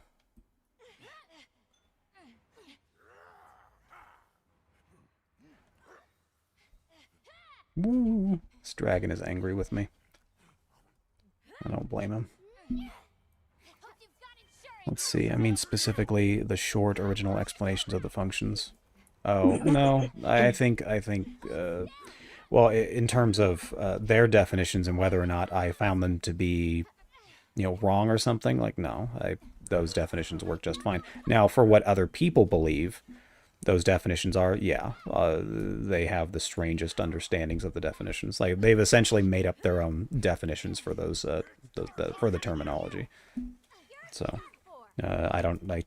It's a very regular occurrence to hear someone say that. Oh yeah, extroverted feeling is caring about the feelings of other people. Extroverted feeling does not care about the feelings of other people.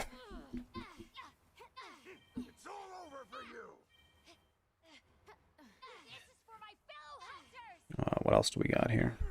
Another question somewhere. Ben, do you have a question? I no longer have questions for you, so I'm gonna have to try to find a question that is for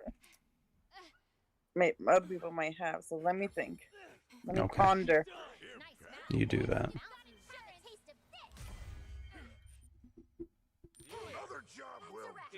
Are there any creators on YouTube aside from yourself that you No.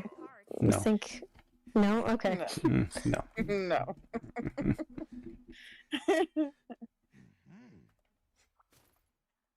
Nope.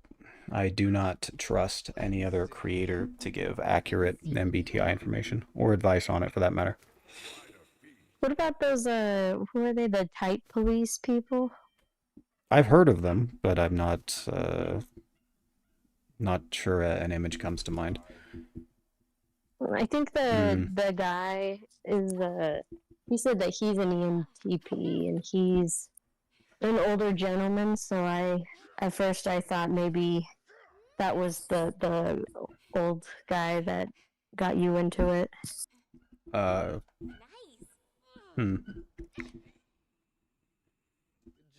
remember a older gentleman who talks about MBTI, but I mean, I assume it could be the same person, but I'm not 100%. Let's see. He loves Melissa. I don't know Melissa well enough to consider having loved her or love her. Let's see. And I sincerely doubt I ever will, because her and I have different understandings of MBTI. So, and she doesn't seem the type that's particularly open to being incorrect about things. So, one moment.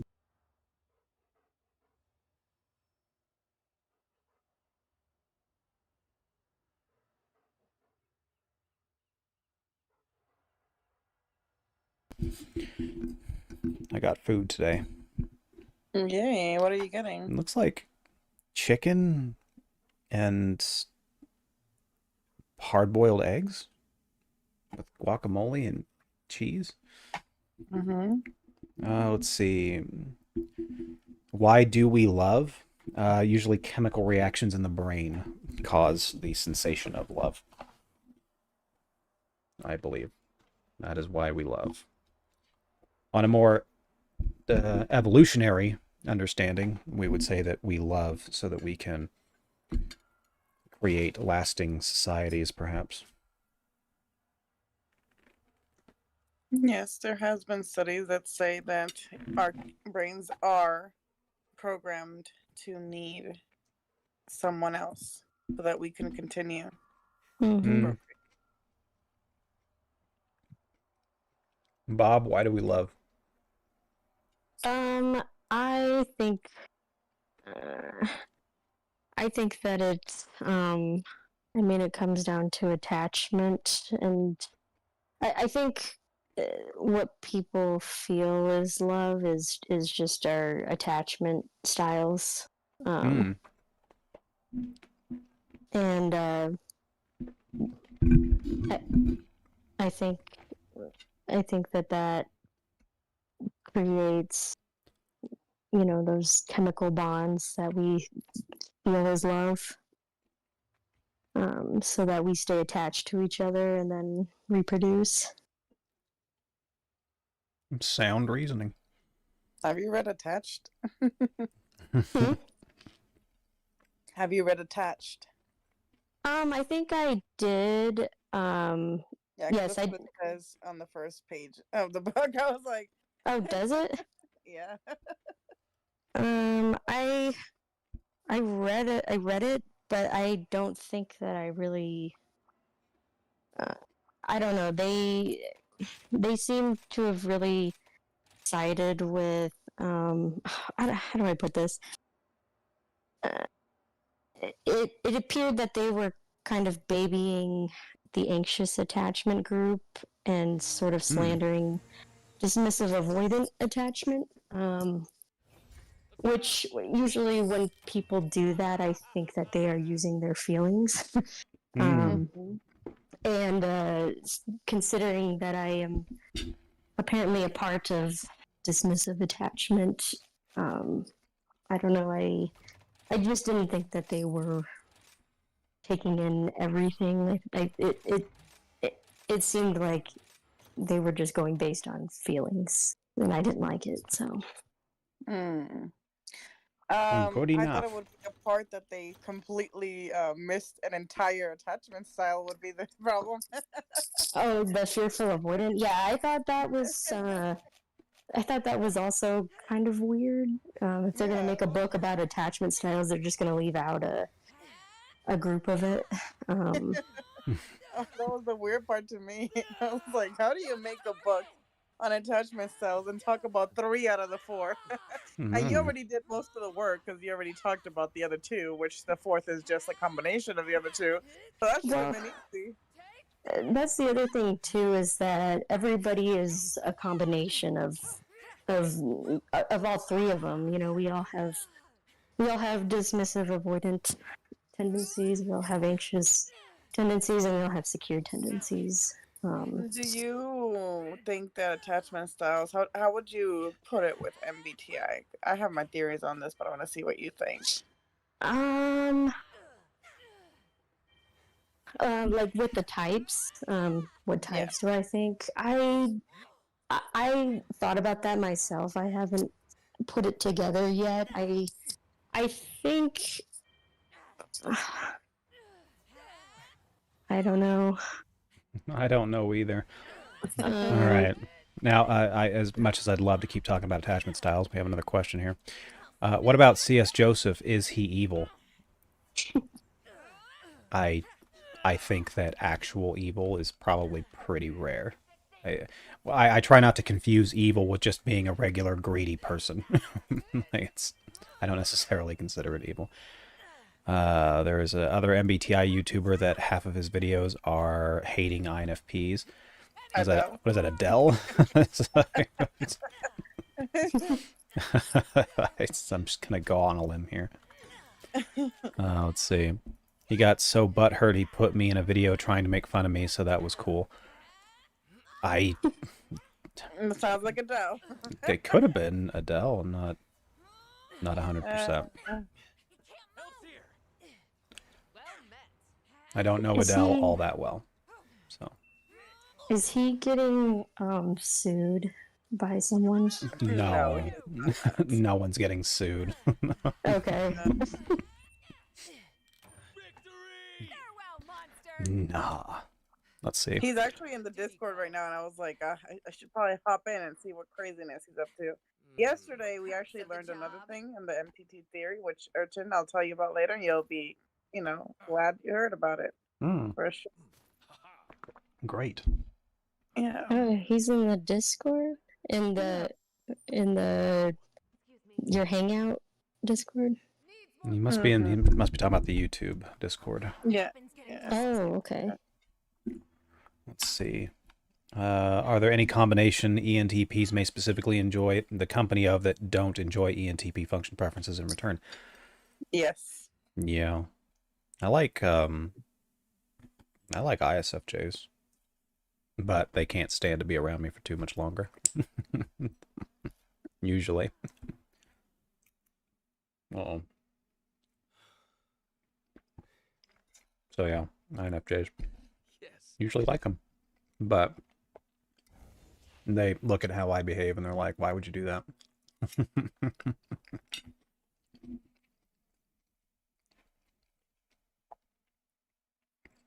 Let's see. Books should glow in the dark. I agree. That's an interesting thought. It's not interesting. It's something that we have all thought of. All bookworms. All my books glow in the dark. However, they're on a computer, but I was gonna say, couldn't you just use like a tablet? I do, but when you're younger, right, and you only have books, and your parents send you to bed, and you find like the worst flashlight or something that gives you light, and that's what you read with, or you're like next to the window. You try to be creative with how you can get light. we do our best. All right, back to more questions. Who has a question?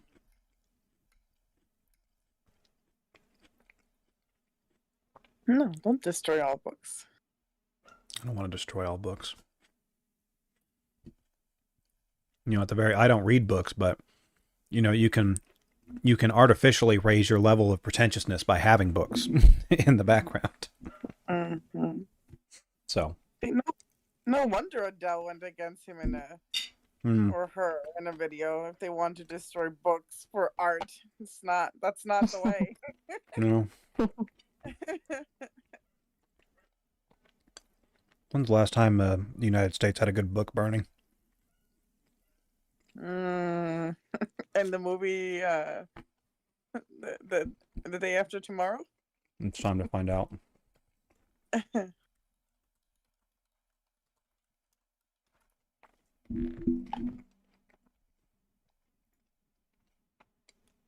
Apparently, it's still being done today. About what, I don't know. They're burning books? And they don't like the authors, maybe? Who knows? Why are they burning? I'm looking for United States, though. Apparently, there's been several instances of Harry Potter books being burned. Yeah, that's the one I was thinking of. Why? Because of what the author said. What did the author say? Against the trans community?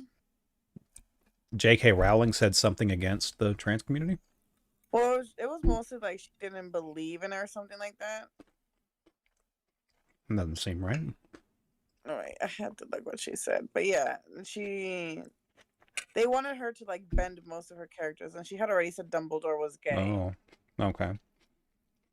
Yeah, and then she said something about the trans community. No. Bold move, I guess. Well, on the other hand, she probably made all of her money anyway. So. Yeah. She is a billionaire, so.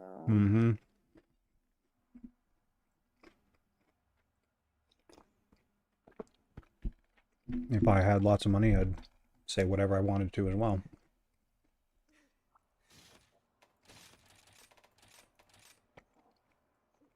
Okay, she doesn't believe that trans women are really women.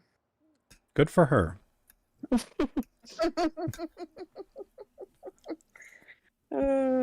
Stand up for what you believe in. So. Mm-hmm. And then everybody went crazy. They boycotted the movie. They burned the books and everything they had, if they had like memorability, if that's how you call it. And yeah, it was a news thing. Although, in some ways, it's kind of a strange take on it, maybe, because she wrote Harry Potter, a world full of magic where you can just do essentially whatever you want. There's always a spell to do exactly what you want. So, you know, at least in the Harry Potter universe, you could be whatever you want at a moment's notice. You drink a potion one day and all of a sudden you're a guy. And then you drink another potion, then you're a woman, and then just do, or maybe something in between. Yeah, but are you really a woman? And is that if we're talking about straight magic, then it's like, yeah, you know, you could, you know, magically speaking, it's like, yeah, you could just become one. All of your hormones get replaced, your frame changes, you know, you probably, I assume, parts of your brain are rewired. You could just be a woman. I mean, it'd still be weird, you know. I could have, you know, maybe one of my friends of 20 years decided to wanted to be a woman. Would you choose to have relations with them? Thank you. At that point, be like, I don't know.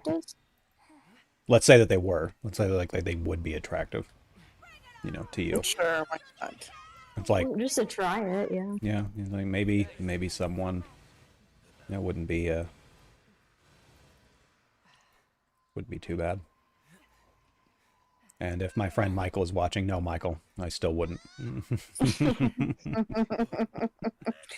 I am curious. Why not? Like, you wouldn't even know, so you probably would. No, I would know. No, because that would be like one of the first things he would say to me. Hey, Lyle, I'm a woman now. I use this potion. Like, that's good. Good for you. I don't think I'd be able to do it. Not with him, anyway. Well, no, I mean with someone that you don't know. No, someone I don't know, yeah, it wouldn't matter. But exactly, that's saying if I do know someone. You have a question. What's the question? I think they said how much do you think introverted thinking likes visual art?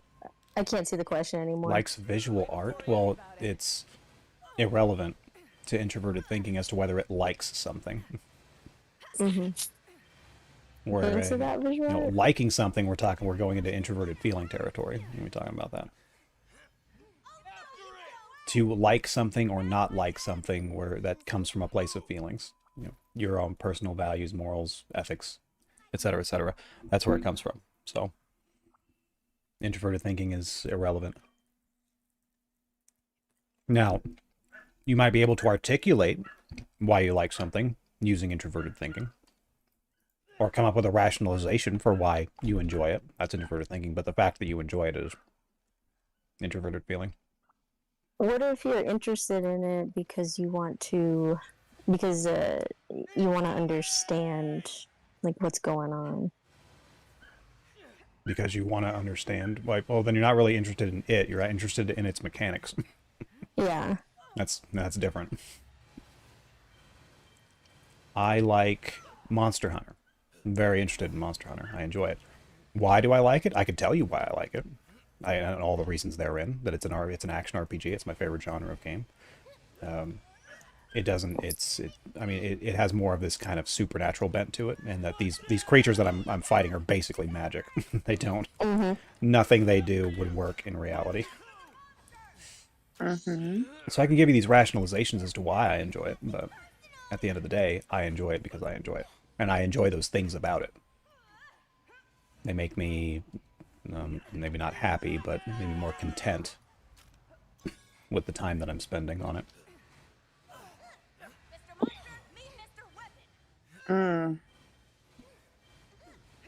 I'm interested in philosophy. I like philosophy, the idea that you're looking for the absolute truth on a subject. But I can explain why I like it, but still.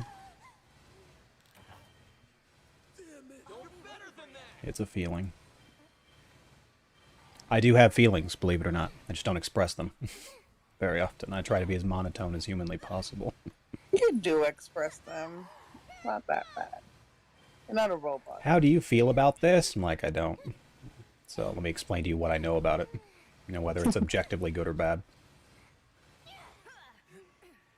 Yeah, if people ask you what do you feel, you'll be like, no, but you do actively say how you feel about things. See? I'm human. Yeah, no, he does. Wink, wink. Just as we planned. He's not a robot, guys.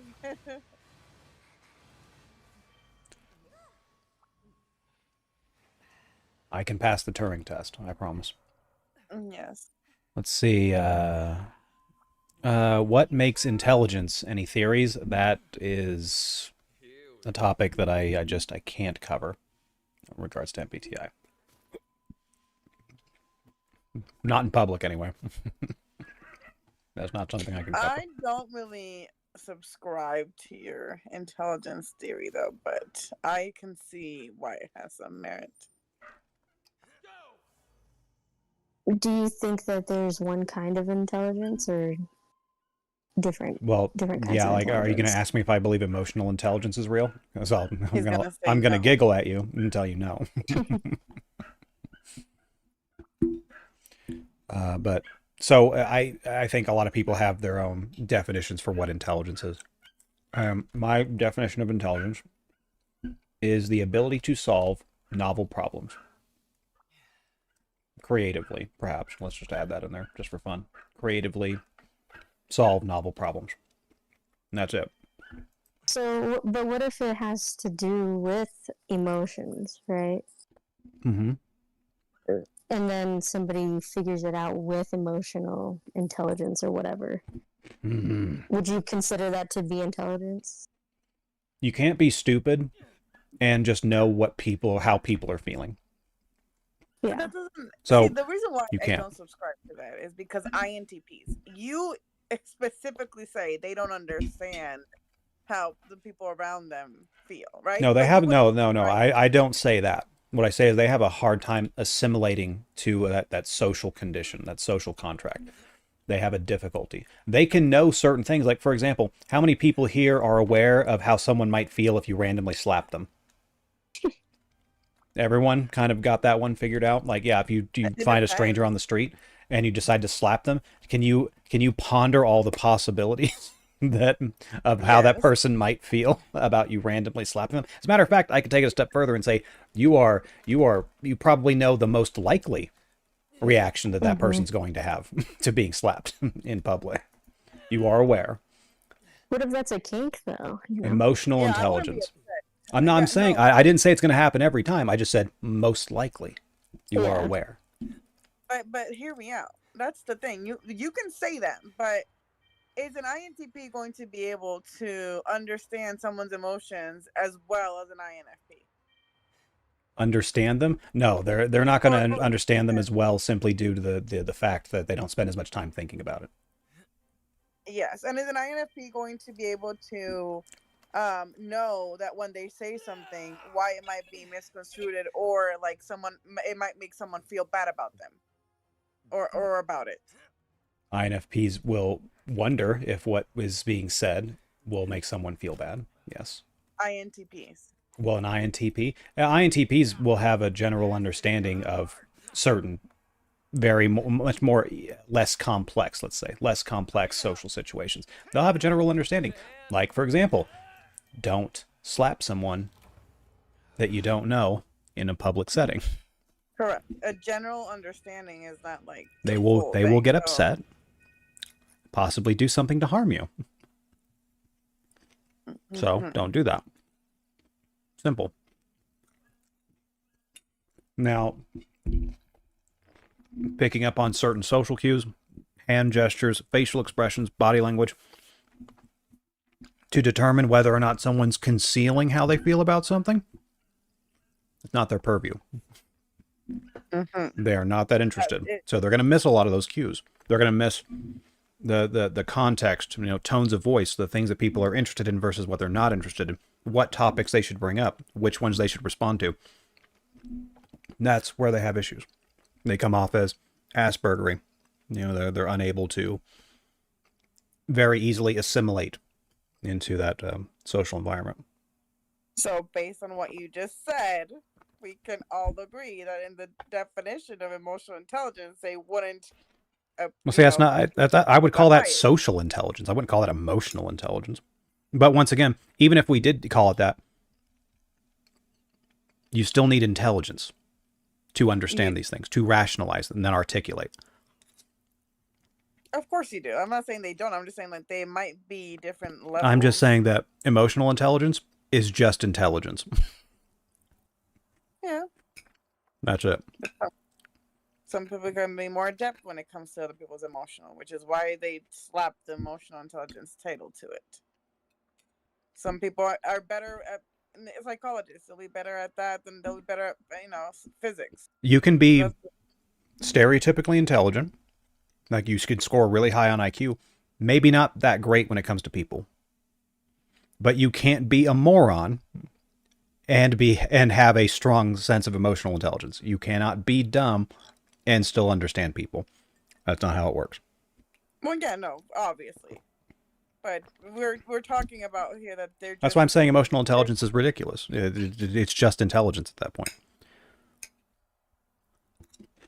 Yes, and I'm just saying that we can't say an INTP is going to be great with people and super, great at their job, as well as maybe an INFP or an INF, someone else that's more adept to people's emotion is going to be.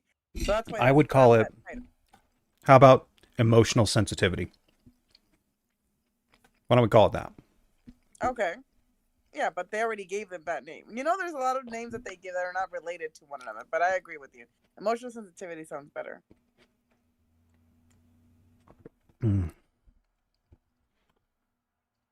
Let's see. We missed some questions here. Let's see. How can I get an ENFJ to hate me? Ruin their life.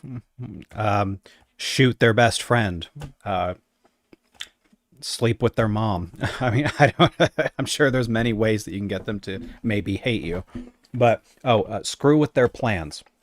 Absolutely. Be a thorn in their side for all of their plans for years. They'll hate you. Guaranteed. Are you able to understand your emotions? As in, identify them, categorize them? In what way to understand them? Like, know when I'm experiencing an emotion? Then, yes, in that case, I can understand them. If you are on an intellectual subreddit, you have to start by announcing your IQ. That sounds incredibly pretentious. Which is fine. I'm just not interested. Let's see. The real question is, who would slap a stranger on a bet? Not me. I wouldn't be upset if someone slapped me in the middle of the street. The first question that I would ask is why, right? And then depends on that answer, then I will decide if their answer is dumb or not. And then you would what? Call the police? Hit him back? No, I wouldn't do neither of those things. I would just leave. Like, why would I call the police and why would I hit them back?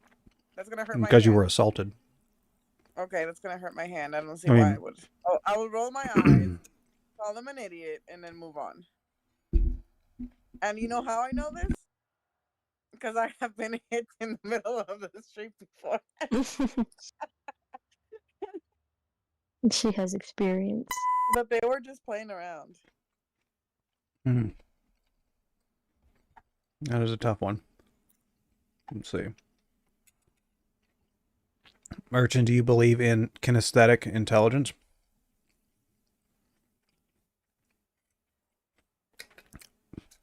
I'm not familiar. Can someone tell me what kinesthetic intelligence is described as? I thought that was like multiple intelligence theory, right? I thought it was something about like movement or something. Am I wrong? Am I thinking of something else? I think it's the part where you have Like you are intelligent in like musician, logical, existential. Kinesthetic would be like the coordination of your mind and body, right? If I'm not mistaken. I think a lot of those extra titled intelligences are just intelligent. The use of physical movement and sensation to garner information from the environment. Would that be like ESTPs? It seems more like an ESTP thing. Yeah. Would you consider them intelligent? I don't think I've ever met a dumb ESTP. I've met some ones that are a bit short-sighted, a bit unimaginative, but I wouldn't say they were dumb. So.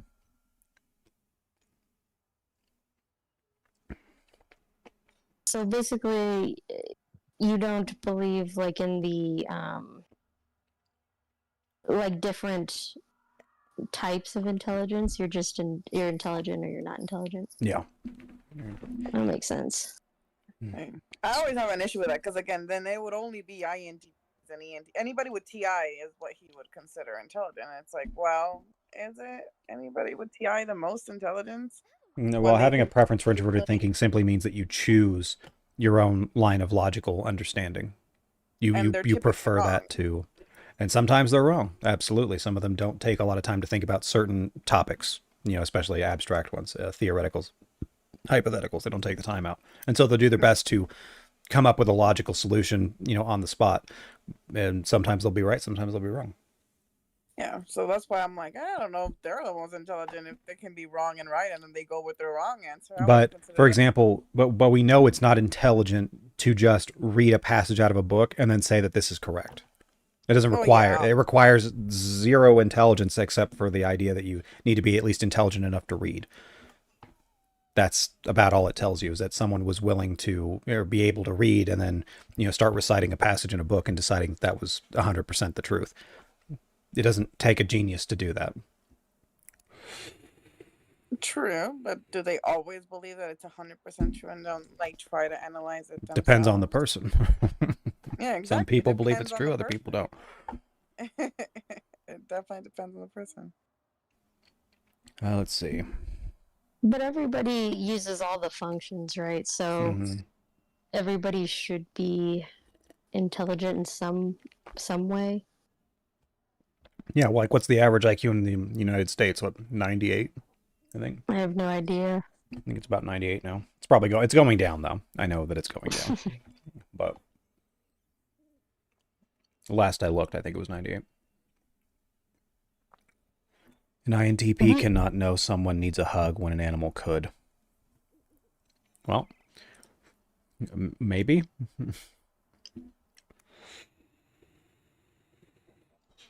Service animals are often far more effective than psychiatrists. Well, that's possible, because psychiatrists mostly just hand out medicine to make people feel good. I guess effective in what way? Like as an emotional support? Because I don't think psychiatrists are supposed to provide emotional support. They provide the pills. Yeah. Like, I don't think an animal can diagnose you. Probably not. About making someone feel better. Yeah. Yeah. I think that's where they're going with. So someone like, they would rather go to have an animal than go to a psychiatrist, because at the end of the session they're not going to feel better, which I don't think psychologists and psychiatrists are supposed to be there to make you feel better. Yeah. They're there to, I guess, help you know what you should have already known. Yeah, therapists, I'm fairly certain they don't work because people go to therapists for years. Could you imagine like hiring a plumber for years?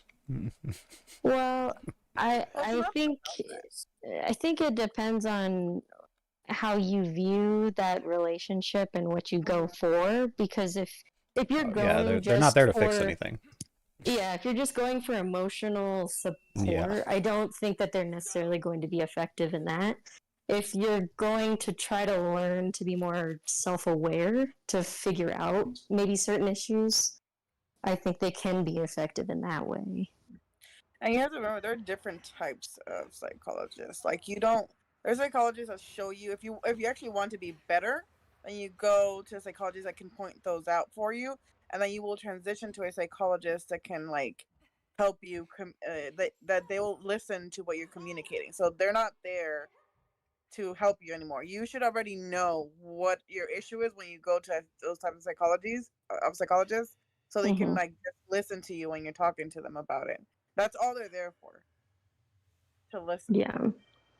Well, and I think a lot of people go Not to because, judge. yeah, and they want the therapist to make them feel better, but that's because they're looking for external validation.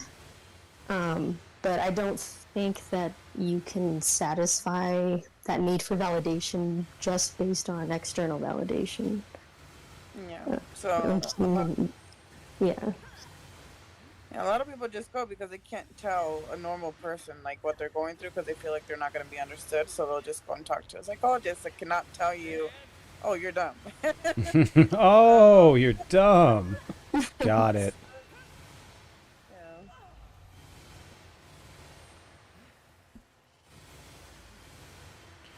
What's the next question, Ben? Do doctors go to jail if they fail their job on purpose? Yes, actually. You can go for Malpractice? I'm pretty sure that's a thing. Yep, we have a lot of laws, actually. I'm not a doctor, but I studied legal. Because I'm in the healthcare, and yes, there's a lot of things. And, let's see. Nope, there's no more question. Any more questions? Okay.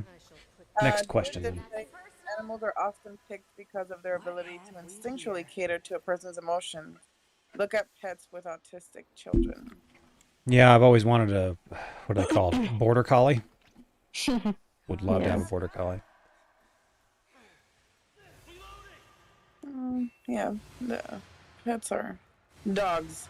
I wouldn't. First of all, I wouldn't really have a pet because I wanted to take care of someone else, aside from myself, which is already hard. So, if I had someone that would take care of my pet, sure. They actually, I remember reading about some guy who has seizures, I think, or maybe it's a woman who has seizures. And she actually has a cat that detects that for her. Yeah, I've heard of those. Yeah, I've seen the dogs detect it. Like they know before like it's happening, and they'll like get ready for it. Mm-hmm. I didn't know a cat could do it. But in that sense, going back to what Urchin was saying before, that they're useless in a way. They don't have to be necessarily, right? Mm-hmm. Someone says, I like cats because they don't give a poop. Can't swear on stream. Yeah, I don't like cats because they're very annoying and evil, and they're dirty. Could you imagine? People should like me because I'm annoying.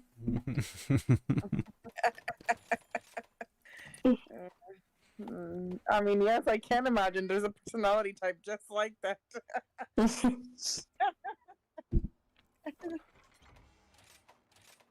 I love him so much because of how annoying he is, and he keeps forcing his logic into my life.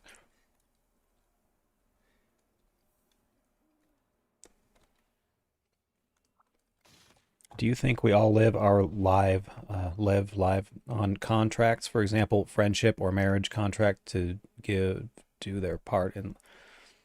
So transactions. Yeah, I was gonna say, is it transactional stuff? Because the entirety of life is transactional. Everything is transactional. Even something as basic as love. It's transactional. You do something for someone, they do something for you, and you do it for long enough periods of time. Pleasurable, transactional exchanges. You got love. Love is transactional and love is conditional. Mm-hmm. So.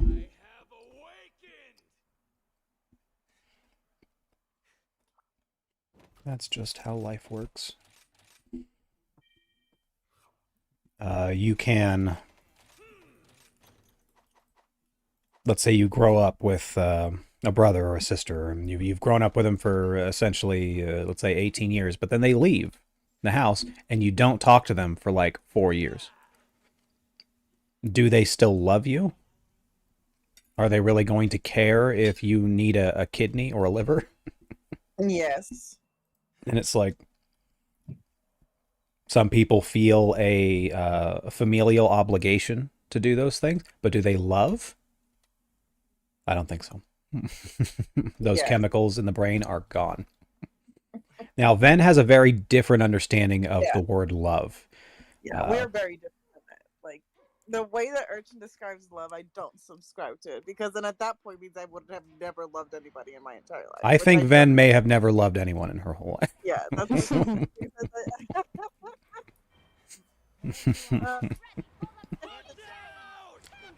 But you know, I'm a misanthropic, rather misanthropic, pessimistic on that front. yeah, I just don't believe in having to be that attached to someone to love them. I don't. I love my sister. Do I have to be attached to her to love her? No. Would I give her a kidney? Yes. Did you grow? Go ahead. Did you grow up with that sister? No. No. No, I saw my sister maybe once a year, every December when she would like, fly me over to New York because I was in Mexico, and then after that we didn't see each other for 5 to 6 years because I couldn't go to her. So no, we didn't grow up in the same house. Like I said, Ven doesn't love anyone. Yeah. Like I said. Oh.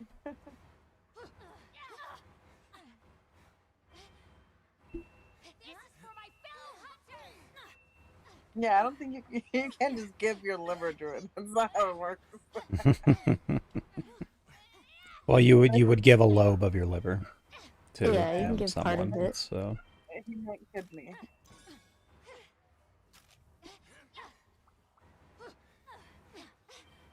I don't necessarily think friends are situational at best. I think you just haven't found the right friend.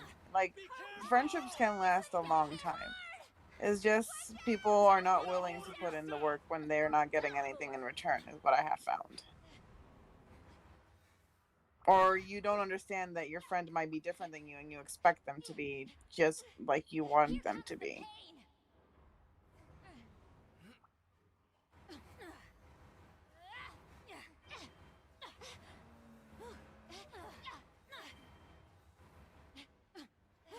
you're 41 and you're going to donate a lobe to someone? No. That was Druid. Oh, okay. I was going to say nobody wants my liver, so unless you like one that's been marinating in alcohol for, 16 years. I do not want your liver.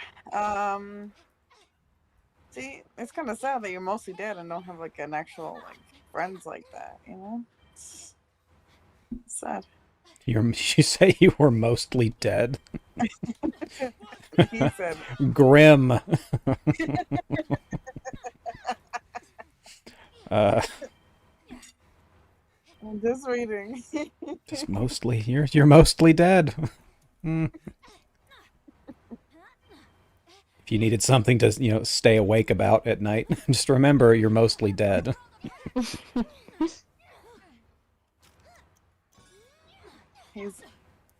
He or she is married to an ESTP, they think. Oh, okay.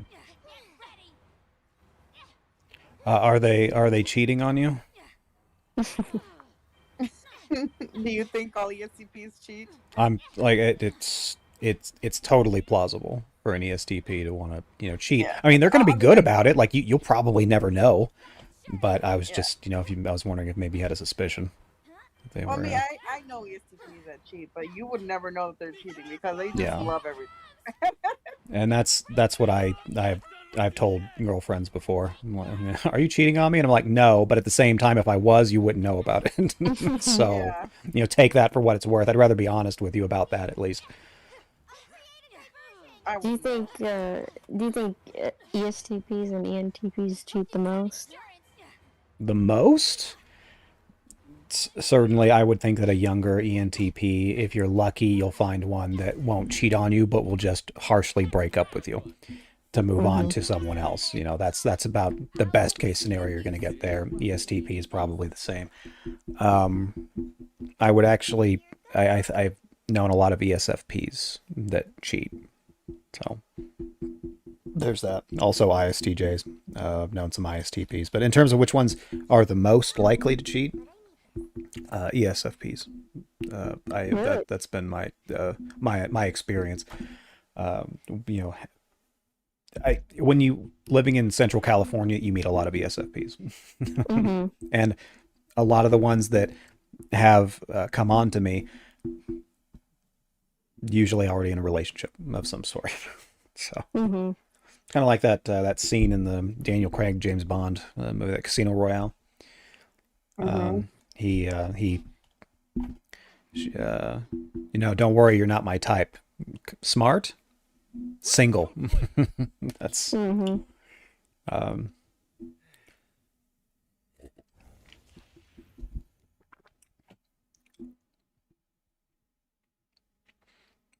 an INFP, possibly. I put out, so well, you can hope that you know, it depends on, at this point in time in your marriage, you know, it just depends on how much you really care. If they're, you know, if he's good for them, you know, he's a good husband, you know, he does all of the things that he's supposed to be doing, or that you agreed that he should be doing, you know, or he's got a lot of money and he's taking care of you, or he's doing all these things, then do you really care that much if he, you know, finds some strange once a month? Like, do you really care that much?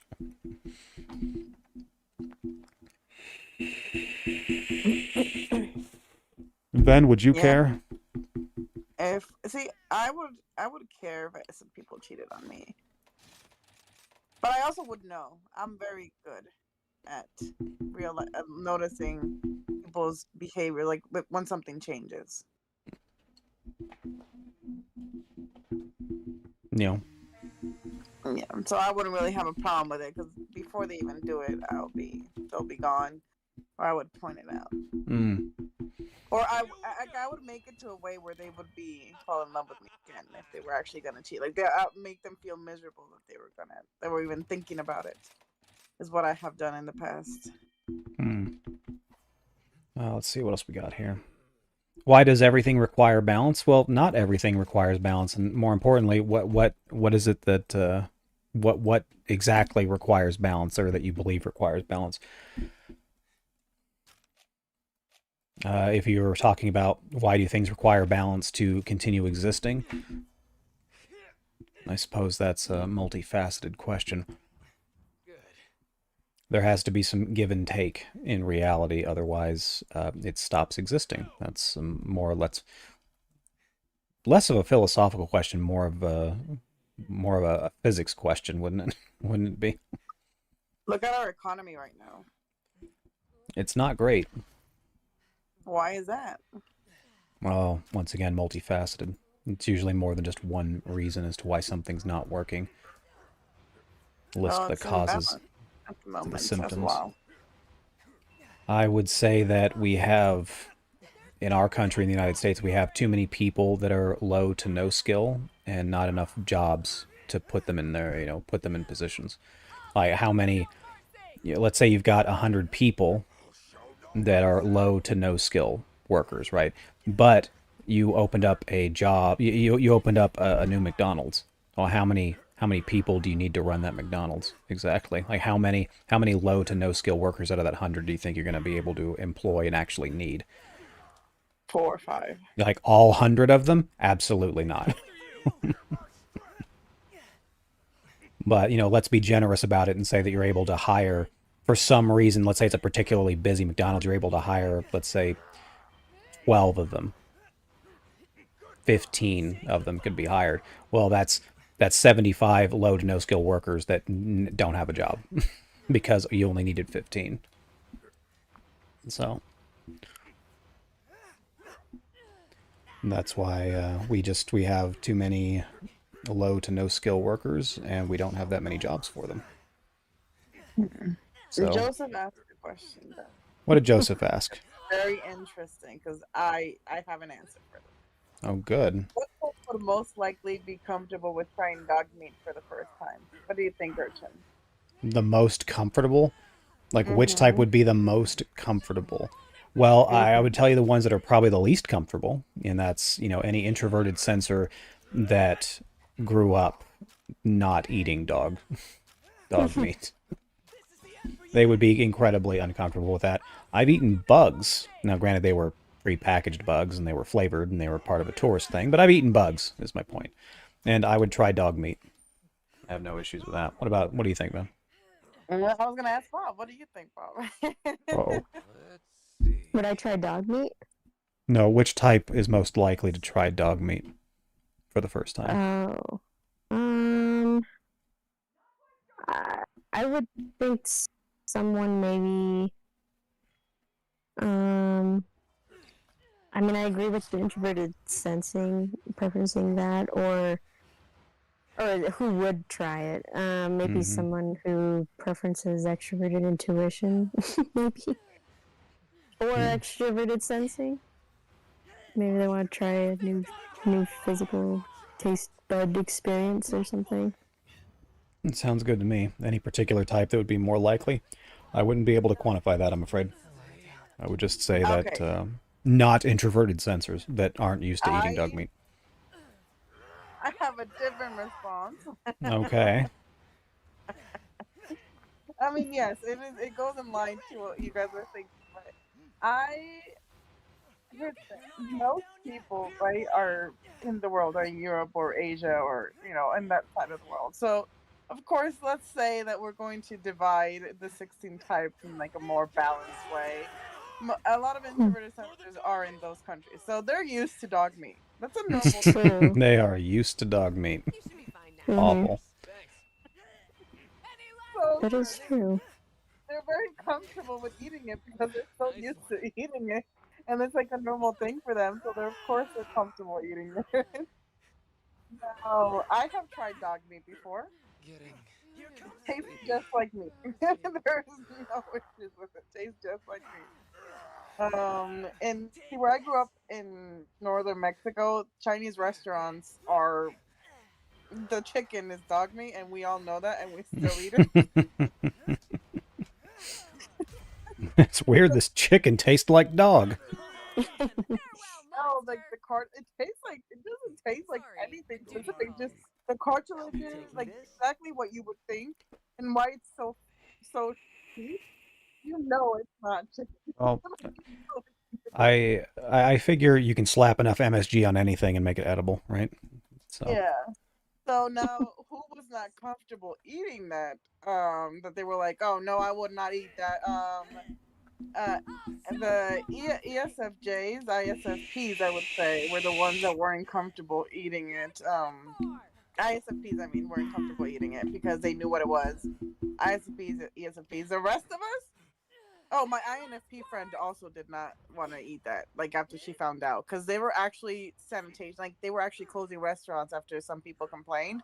They were like, "Oh, that's not possible." And yep, there were dogs found in the cages in the kitchens of the Chinese restaurants. Like there's Yep. articles about it, just a big thing. So no, yeah. And the tacos next to my school also closed because they were selling dog meats, and I spent my entire middle school on those tacos. So There you have it.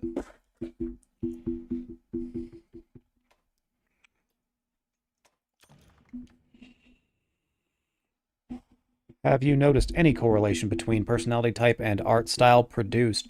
So I have found that, ESTPs, for example, if you do find an ESTP that enjoys painting, they enjoy painting realism. So they want to try and make as photographic of a painting as possible. They want their stuff to look very, very realistic, and they usually end up doing an excellent job at doing it. Like a lot of their works can look amazing, fantastic, most certainly. One of our artists in the Discord, Abigail, I don't know if anyone remembers Abigail, but Mhm. she makes cutesy, like, art styles, kinds of things. Stuff that maybe evokes certain feelings, kinds of things. Not like abstract art or anything, but, there's that. I would say INFPs make bad poetry or make poetry. Tumbleweeb is we have someone in our Discord named Tumbleweeb, and she's a professional artist, and so she's able to mimic the art styles of others, and then do that. So I don't know what her preferenced art style is, though. I have no idea. She doesn't talk to us enough for me to find out. Rio, the guest on stream today is Bob. Say hi, Bob. Hello. I had to introduce Bob like 4 times now, because someone's always asking, like, who's Bob?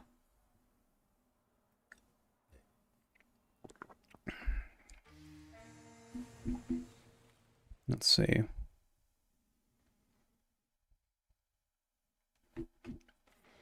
What else do we got here? What do you think about stockbrokers? They earn a lot but still limit themselves to a salary. If they're making a lot of money, then good for them. I hope it works out for them being a stockbroker. Mm-hmm. I don't think what she does is forgery. Usually, art studios will hire professional artists to copy a specific style so that they can produce more of that same art for like maybe a cartoon, for example. Yes.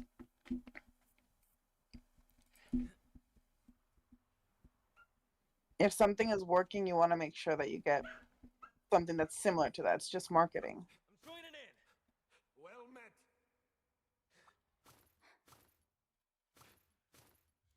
Jeez, that was annoying.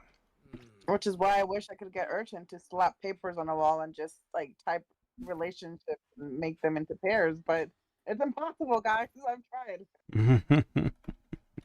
Everyone's always wanting a quick and easy solution to their perfect match, and that the reason that all their past relationships have failed is because they just haven't picked that right personality type.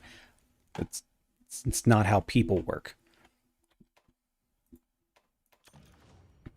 At least maybe someday I'm gonna convince him to maybe type them in pairs and name the video Urchin, that most compatible personality type, and then he can go on a rant of why that doesn't work. Maybe we can get that Yeah, I can give you 101 reasons why any personality match might not work.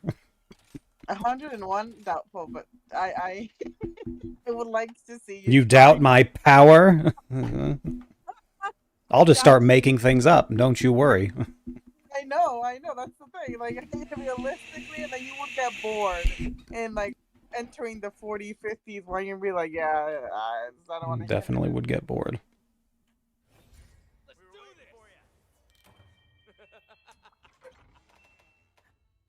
I think they also fail to kind of look at themselves and what they're doing. Like they focus on the other person and, they want to find the perfect type for them, but they don't look at what their own behaviors or actions are. That happens a lot. So, for example, if you're 55 years old and you've had 4 divorces, at some point you have to start wondering if maybe it's you. Yeah. Yeah. What are you doing in that relationship that might be causing problems? I agree.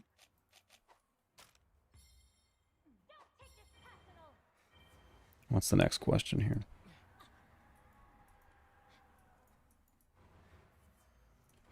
Bob, you have a question? I've been busy ordering sushi, so. Oh, right. Oh my god, I just put a spicy miso soup in my cart. Ooh. Women. Well, I'm sorry that we have to eat. That's all right. I'll get over it.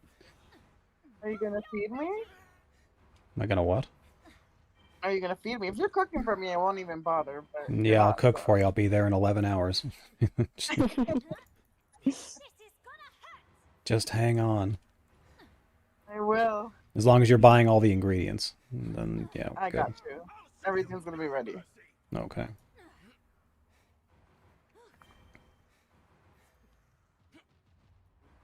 All right. What would you do if you became president for 1 year? Get shot. That is exactly what would happen. If I were president for a year, I would be darned lucky to make it to a year as president. That would be an incredible feat. I'd be personally proud of that. I don't think so. Arjun likes to think he's worse, like him as a this bad person. Arjun is a sweetheart, guys. Don't let him say otherwise. Yeah, in normal situations, I try to be as pleasant as possible for most people, not 100% of the time, but most of the time. But to be president of the United States and start making policies and trying to push certain agendas for legislation, things like that, no, they'd take me out. I would be gone. I think the people would love you. No, the honestly, people would absolutely love me, but the people that are actually in power will not. They are not gonna like me. I don't think you understand the power of the people. We would hire this army for you from these people, like guerrilla. Yeah, you can hire an army, and then like what? One of my bodyguards has let's say one of my bodyguards has a family member that has some incredibly rare form of cancer, and it's going to cost hundreds of thousands of dollars to keep treating them for God knows how long. All those people in power have to do is go, hey, look, don't worry, I'm gonna take care of your family member's medical bills, but you need to take him out. That's the deal. Someone will take that deal, guaranteed. Someone's gonna do that. Here's what I do my first week in office. We're converting the currency to be owned by the United States government rather than the privatized banks. I'm dead same week. I'm dead. You have to believe in my ability to keep you alive. You would have to personally make all of my food so that it doesn't get poisoned. You would have to have I'd need perpetual surveillance at all times. I'd have to have a camera on me everywhere. It would be a hassle. Point is, I'd be dead. I'd be dead in a week. I would have you in a site where nobody can find you. You need to trust me, Arjun. I need to trust you on this. Okay, would you not trust that I will keep No, I trust you. Here, I trust you to do your best, but I ain't making it past a week.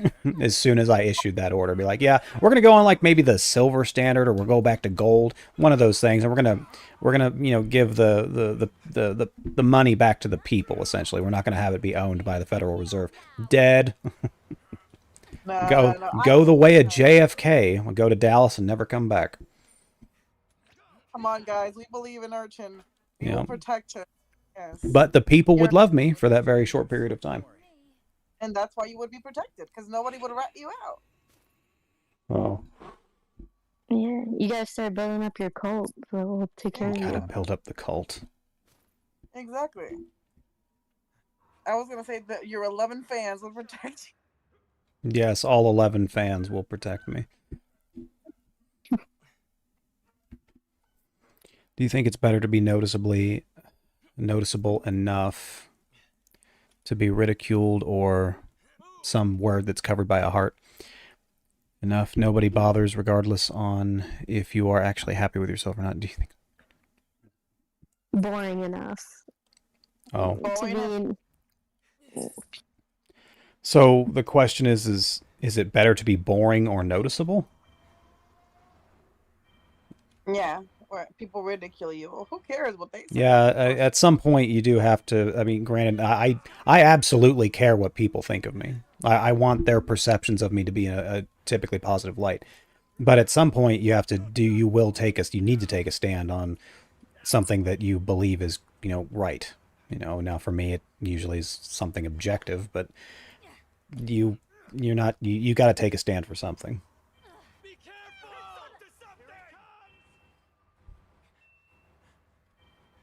I stand on being vocal, but I also stand on people not getting into my business. Yep. Yep. Don't stay out of her business, or she'll shank you or something. Let's see.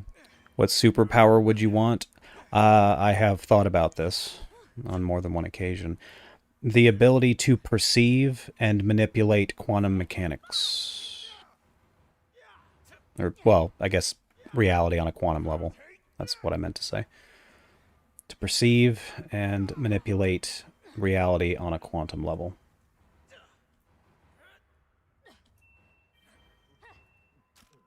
Which essentially gives you every superpower ever. So, go that route.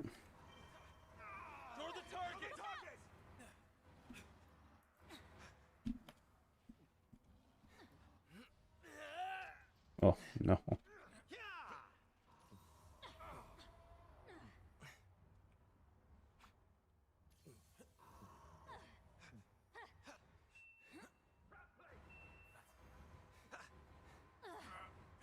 Let's see. What about you, girls? Superpowers?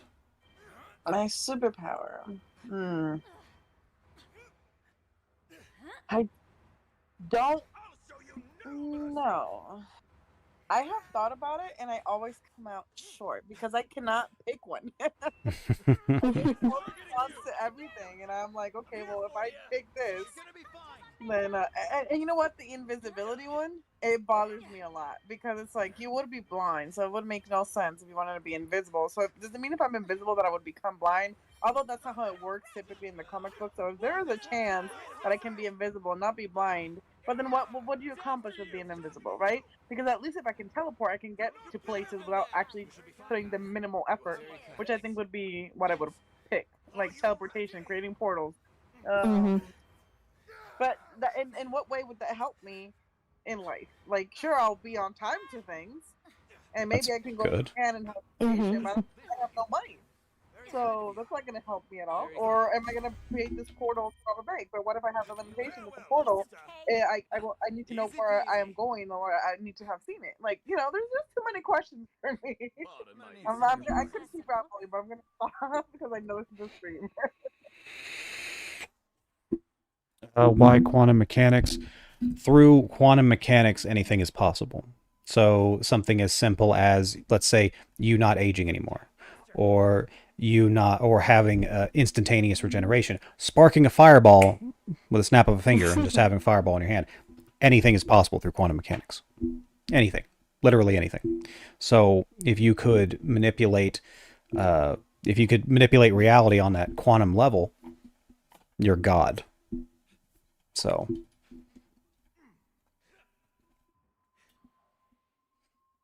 Well, see, now someone said the whole rob a bank thing is for a reason to have invisibility. You're invisible. The money that you're trying to carry out of the bank is not invisible. But what if you had both invisibility and you could teleport? Yeah, that would be great. Now that one I could. You could do something kind of similar, and you could have, like, let's say you could move at the speed of light without, your body just turning to vapor when you do it. The money would burn, wouldn't it? Well, I mean, you could, but in terms of robbing a bank, that's one thing. But I mean, if you were to rob a bank, then you would probably use your powers to, let's say, take the vault out of the bank by moving it super fast, or something like that. You could try that, or you could just destroy the building around it without an issue. I mean, I'm not saying that it would be a very clean process. I'm just saying that you could. What if you could manipulate people's minds? Yeah. That's what I was going for. Mind control with a good hacker was what I thought. You hire the best hacker, they cannot trace anything back to you. And then, but then if you had a great hacker, then that you don't even need to go to the bank, because then they could hack the money. Like, there's just too many things, guys. It can happen. Like, or am I overthinking this? Probably overthinking it. No, my answer is the best answer, because as long as you have if you have the power to manipulate everything on a quantum level, then you have literally any power that you want at any time. So whatever you need, you can have it. Easy peasy. That makes sense. But also, if you're invisible, I do want to point out, because this one urchin said you can't, just leave with the money. Yes, but typically vaults have hatches, guys. So the hatch is typically going to point to a way that you can like leave with the money unnoticed. So, you know, you could invisible might work. Just need a great escape plan. That's it. Do you think you can create those powers if you were president? No, I don't. I don't believe that having the title of president gives you the ability to create those powers. I don't believe so. What? They definitely would have done it already. Yeah, if you're not, I noticed that if you're not from the United States, a lot of people believe that the president is like the most powerful like person in the country. That's not. He is God. That's not how it works.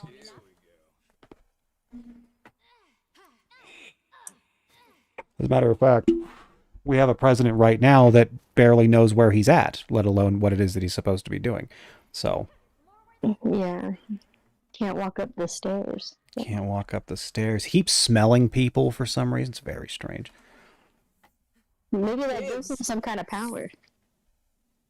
Maybe that's his special power. Is a disturbing desire to sniff people that are much younger than you. Infiltrate the minds of children And then it's getting weird.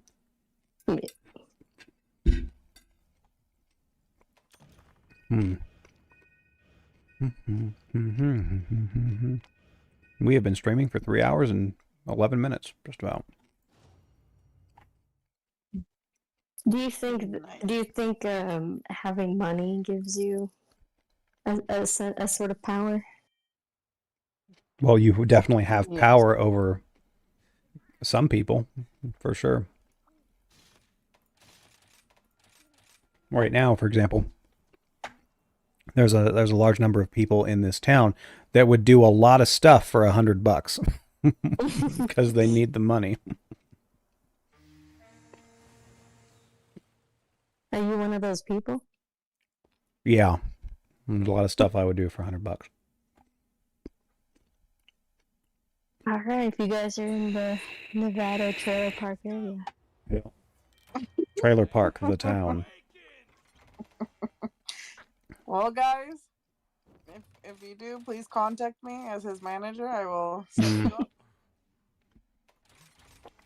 I require some tests to be done first. To make sure I protect my product. Gotta protect the product. That makes sense to me. Okay.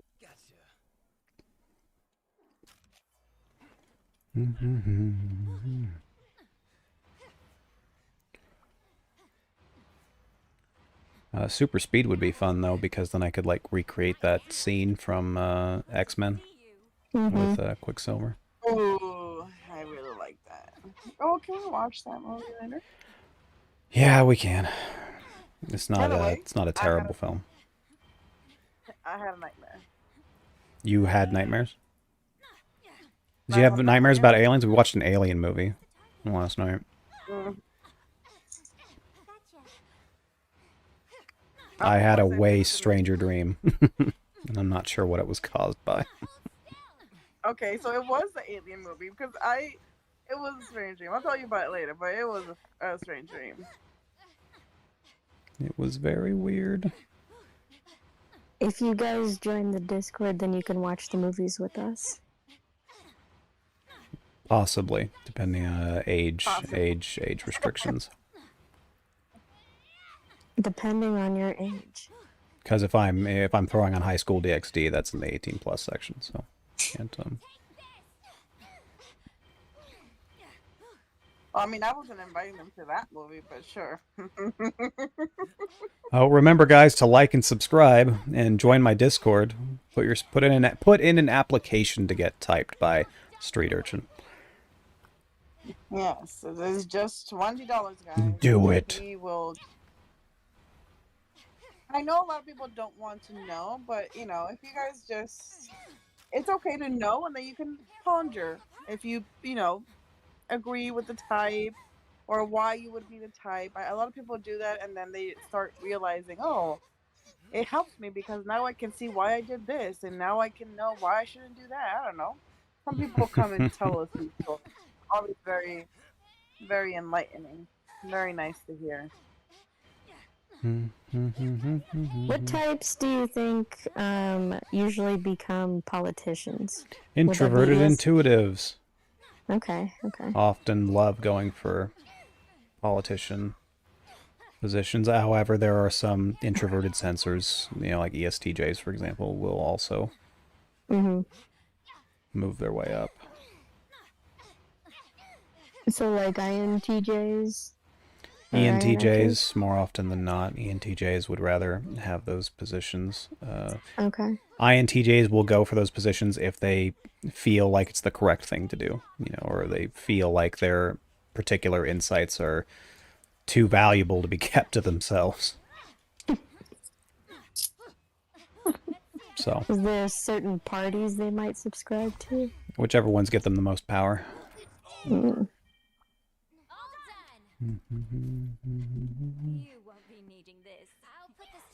But it does seem that certain personality types tend to lean towards, the right or the left. What about like volunteer work or nonprofit, like nonprofit companies and whatnot? You think there's a type that just wants to help people? Yeah, just the types you might find. Which one? Any ENFPs can do it. INFPs will do it. I've seen ISFPs do it. I don't often see an ESFP wanting to do charity work, but I used to do a lot of charity work. Like I would actually go and drive an hour to like feed the homeless, and I do not like waking up early, and I would still do it. I don't do it anymore because I don't have a car. But yeah, I used to do it, and I used to also go and pack food for. It was different countries. We changed it every week, but I used to do that after work as well. Mm-hmm. And now I just donate because I'm not going anywhere. I worked at a company that was during COVID. They were, if you donated blood, they would test it to see if it had like that. What was it? The antibodies or whatever for COVID to see if you already had it. And I donated blood just to see if I had those antibodies, and I remember afterwards people were telling me what a great thing I did, and so you donate blood, which takes a long time when you could have just done the test. Well, this was back when it like just came out, or when COVID started, and so I don't think they had the tests and everything yet, except for I guess at the blood donations.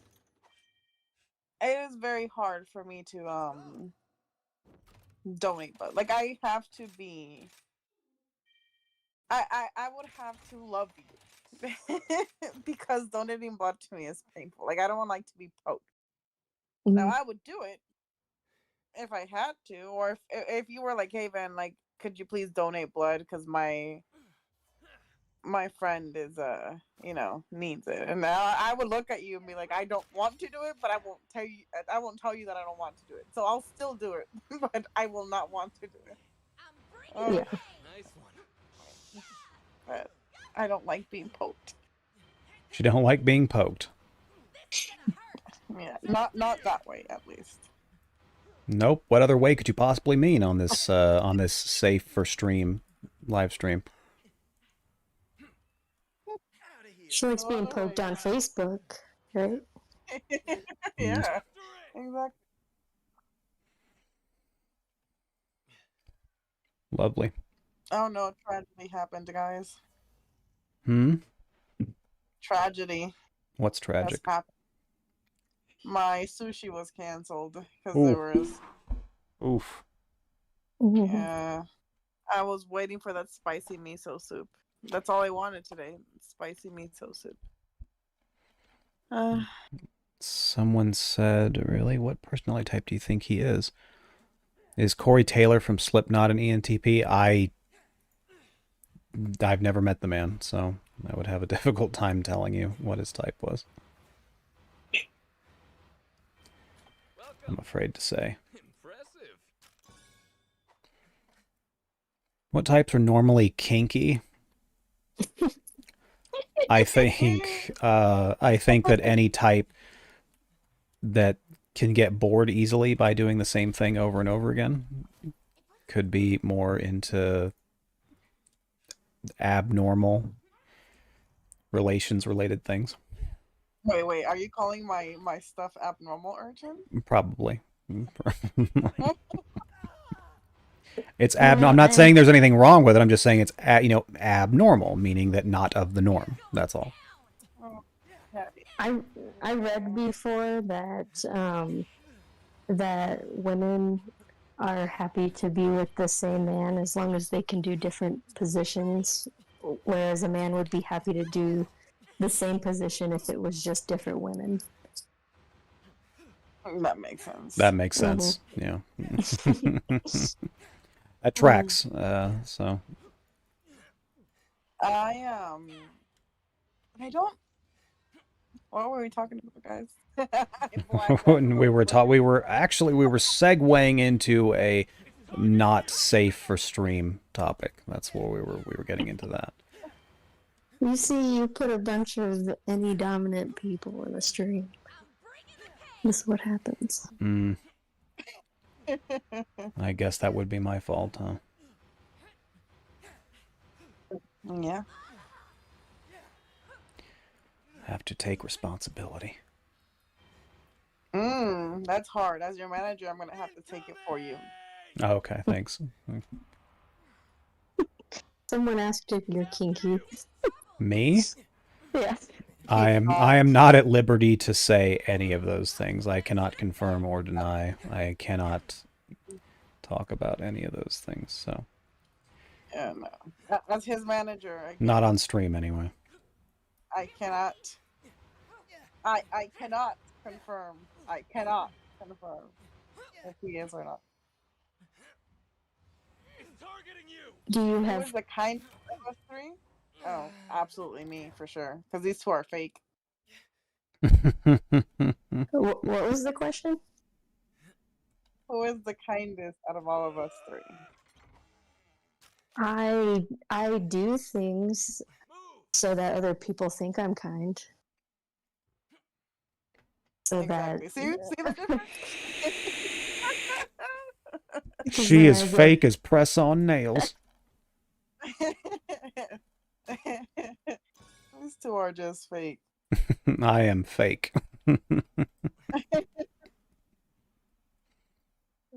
I don't go out of my way to do unkind things to people. See? Still human. And I consider that to be kind because there's other people that do go out of their ways if it, Yeah. if it suits I'm not them. saying you're not kind. I'm just saying you're not the kindest out of us three. No. I'll pretend to be, though. I'll pretend. Keep society running. So I'm going to disguise as Urchin. As you in the past have said types have limitations, do you think there are aspects about analyzing others that you are genuinely blind to? No. He doesn't believe he's blind to anything. No, I tell people I wouldn't be alive right now if I didn't have an extreme expertise when it comes to reading people and being able to manipulate them for my own ends. I would not be here today. Yes. I am. Yes, guys, it is hard to work with him. He manipulates me. That's why I'm here. There you go. That's a lie, by the way, in case people don't. No, I'm being sarcastic. You genuinely love him. That's why you're here. That's got to be it. I will not use the word love. What? Ven's never loved anyone.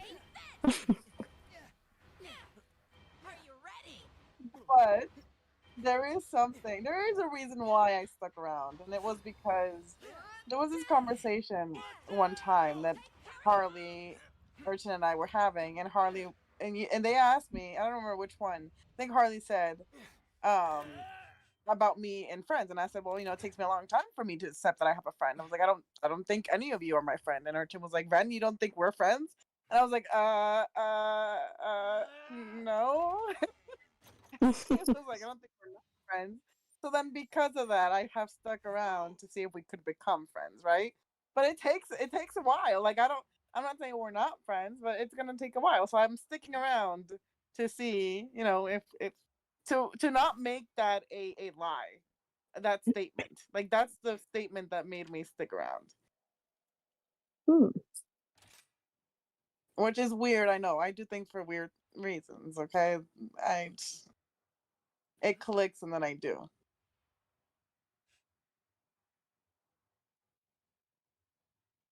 Urchin, do you have any comments on that? On what? What Vin said? What did Ben say? I don't See, remember, but My mind was somewhere else at the time. yeah, I I blame don't. video I games. don't. Whatever Ven said, that was probably correct. How about that?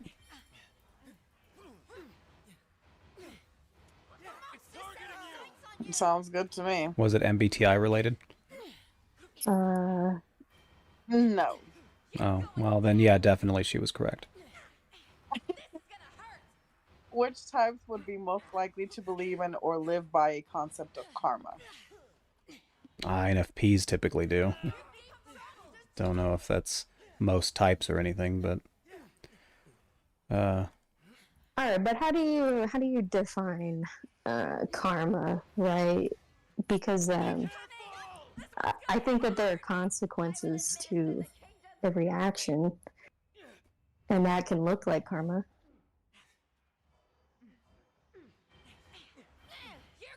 the idea that there is a cosmic force that makes sure that everyone is getting their just desserts, kind of a thing. It's like, I don't believe in karma, but I also don't believe in many things, so that just So I would say the people that believe in karma, accept SI users. So you're taking away all of the Hindus and Buddhists, and those are the people that truly believe in karma. Because anybody else, let's say in the American community, even if it's an INFP, I don't think they have the understanding of what karma truly means to these people to know if they believe in it or not. So if we're saying like a basic level of karma, sure, INFPs. But if we're talking about real karmas and then you're trying to get us to exclude SI users, I would still say the Hindu and the Buddhists, because they actually study this. Like, they know what it is. Most of us, we just know like a little sentence of what it truly means to be, karma. So yeah, INFPs.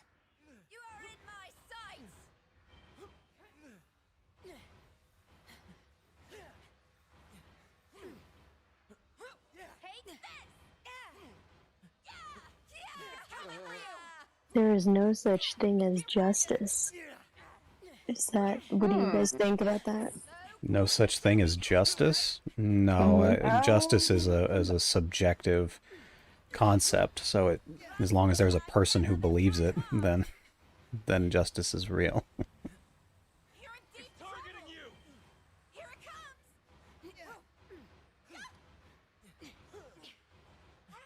It's subjective.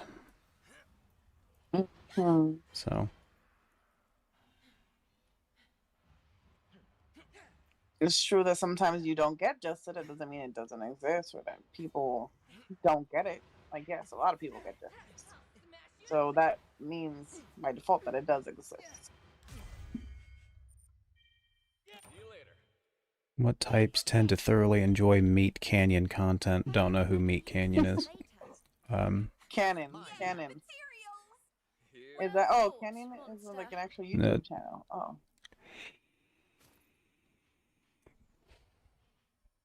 I thought you were going for anime there for a reason.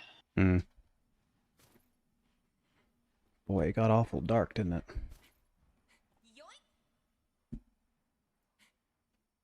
What got dark? With my camera. Had to fix it. Got dark for some reason. Fixed it though.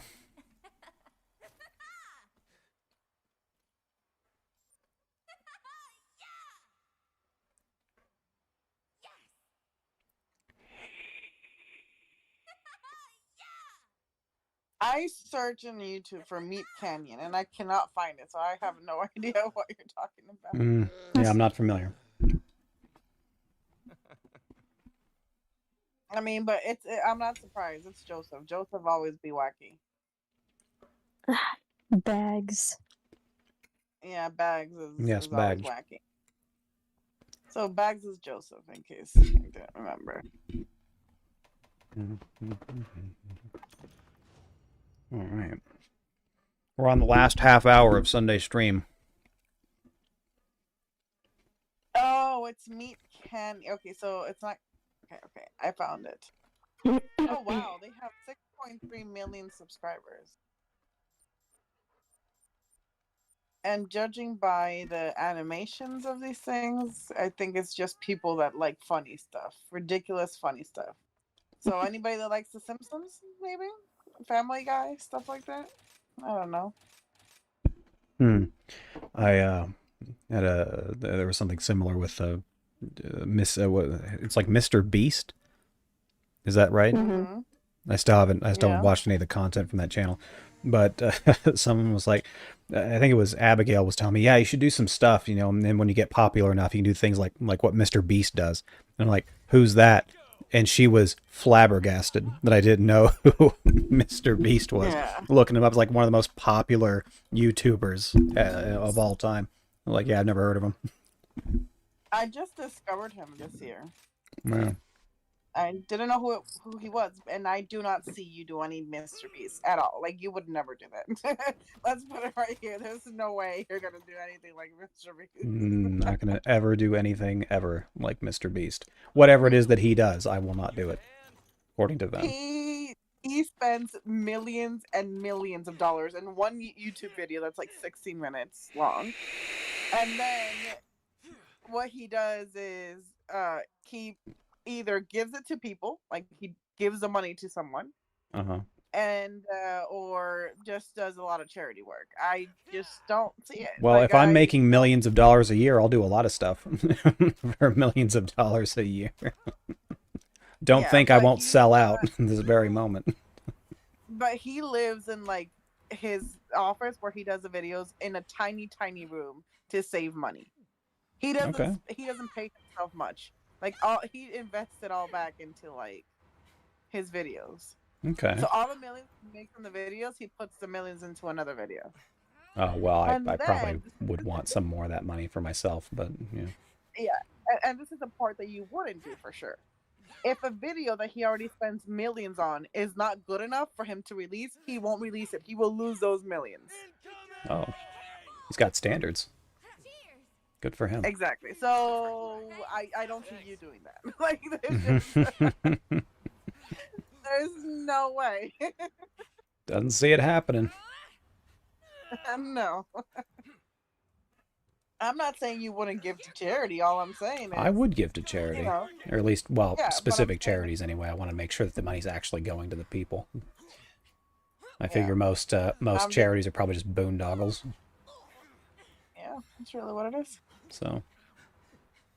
Yeah, so that's where I'm like, dookie. It's like you're not gonna waste millions of dollars in a video that it could be done with less money. Mm-hmm. Unless I found it funny.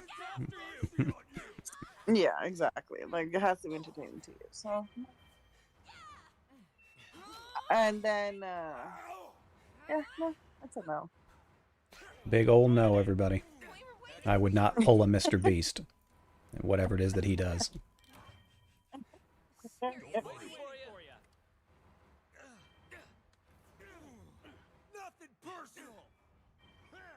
Let's see.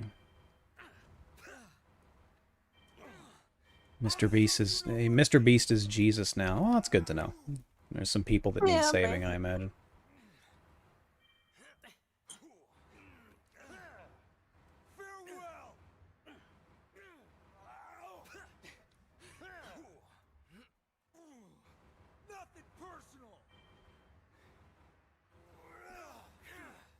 Next question. Generosity is the exception over the course of the universe's existence. It could be argued it's at an all-time high. Generosity, though in terms of these, there are the most generous people alive at this moment ever. I suppose so. I'm sure that there was a time in which communities were very generous to one another. I imagine a lot of Scandinavian countries were possibly the most generous. Ugh. You suck, monster.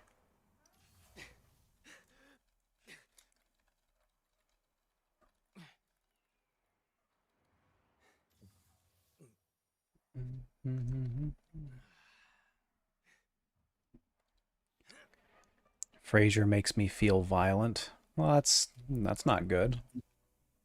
Generally. You talking about the television show Frasier with Kelsey Grammer?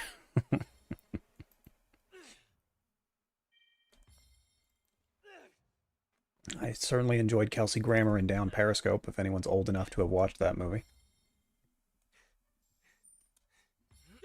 You're not the oldest, Urchan. I know you think you're old, but you're not that old.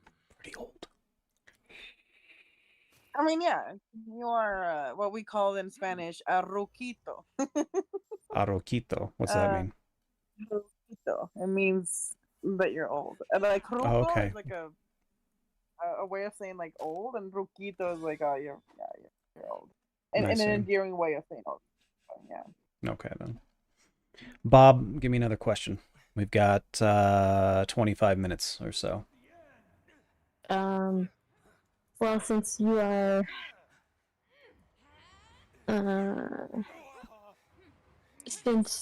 getting closer to old age, do you have, I guess, any life advice for any ENTPs that are watching? Get into entertainment.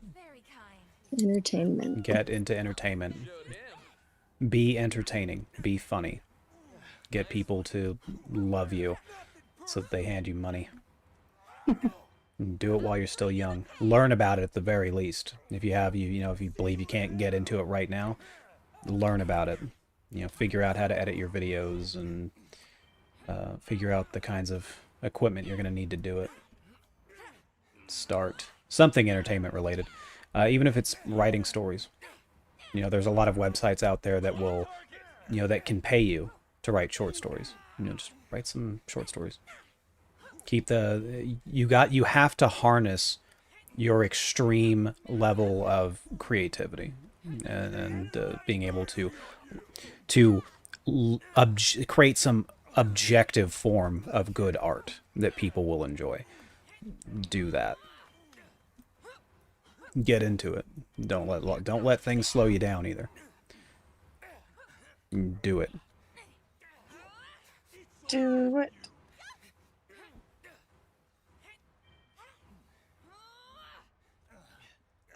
That was deep. Was it? No, it wasn't. I was just trying to be nice. Get into entertainment, whether it's movies or writing stories, YouTube content, Twitch streaming, anything. Just get into it. You'll know how to manipulate it and get into it and do it.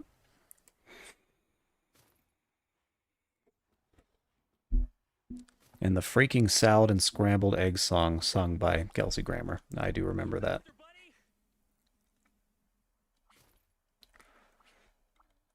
Do you know what I want right now, guys? And I don't know. Sushi? Tell us what you guys are. Oh. I mean, I wish, but it's not happening. But tell us what you guys would want right now. I want a vanilla ice cream and Oreo so I can make myself some cookies and cream. Not the bought one, because then the cookies are not like crunchy. So you have to make it yourself. What do you guys think? You guys in for some cookies and cream right now? Mm-hmm. Well, I'm eating my sushi right now. I don't know how that would taste with it, but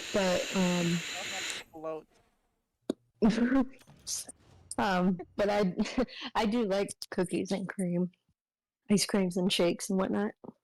Mm-hmm. There you go. There you go. There you go. Gretchen, have you gotten any birthday presents yet? Yes.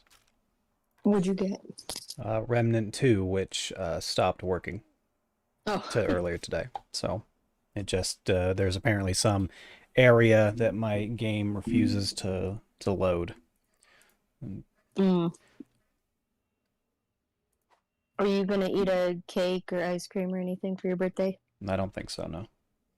No. No, I'm sweet enough. Mm-hmm. He has my presents as his present as well, so that should be enough. Moonglobe sent me a jar of jam and a macadamia nut cookie, so I'll count that as a birthday present. Very sweet. She is a sweetheart.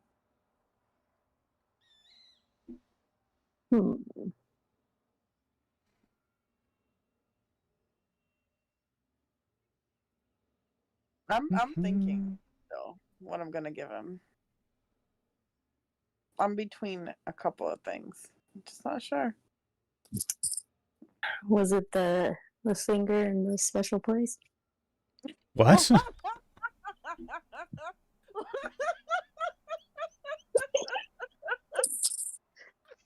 And just like that, the video was demonetized.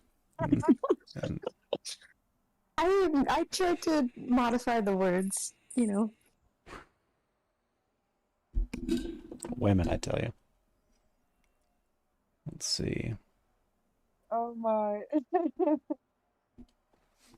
Wow.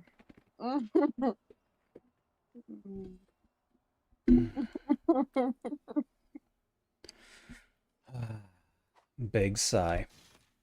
All right. Any more how many people are actually watching the stream? It seems kind of dead. Like the questions were stronger in the first couple hours, and then we kind of started dying down. No, I think it was 9 the last time I checked, but I'm trying to order more food now. So. Okay. Well. So it is 7 people right now. Yeah, it's a whole 7 people. So looks like we're done with today's stream. Hi, Cookie Dough. Hi. See, I knew that name. I just keep calling her lines with a heart at the end. That's Yeah, she just got here. Hugs for you too, Cookie Dough. No, she didn't just get here. She was one of the first people to send a message in the chat. Oh, yeah. I mean, I saw her in our voice chat, so I think she left for a bit. Does Cookie Dough ever come to the Discord? Yeah, she was in the like when we were streaming. She was in the voice chat. Mm. Yeah, she was with Adele and Seagoyle. Take her word for it. I mean, why would I lie about that? I'm just not saying that you're intentionally lying or anything. I don't know. So take your word for it. Yep, mostly dead. As Ven likes to tell people, you're mostly dead. So sad they were mostly. I just repeated what they said. But I agreed. What? I agreed with them being mostly dead. That's it. Oh, okay. All right.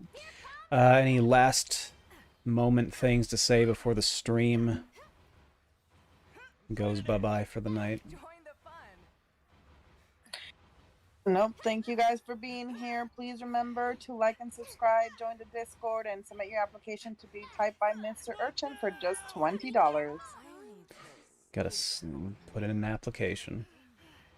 And I would like to thank my guests today, Bob and Ven.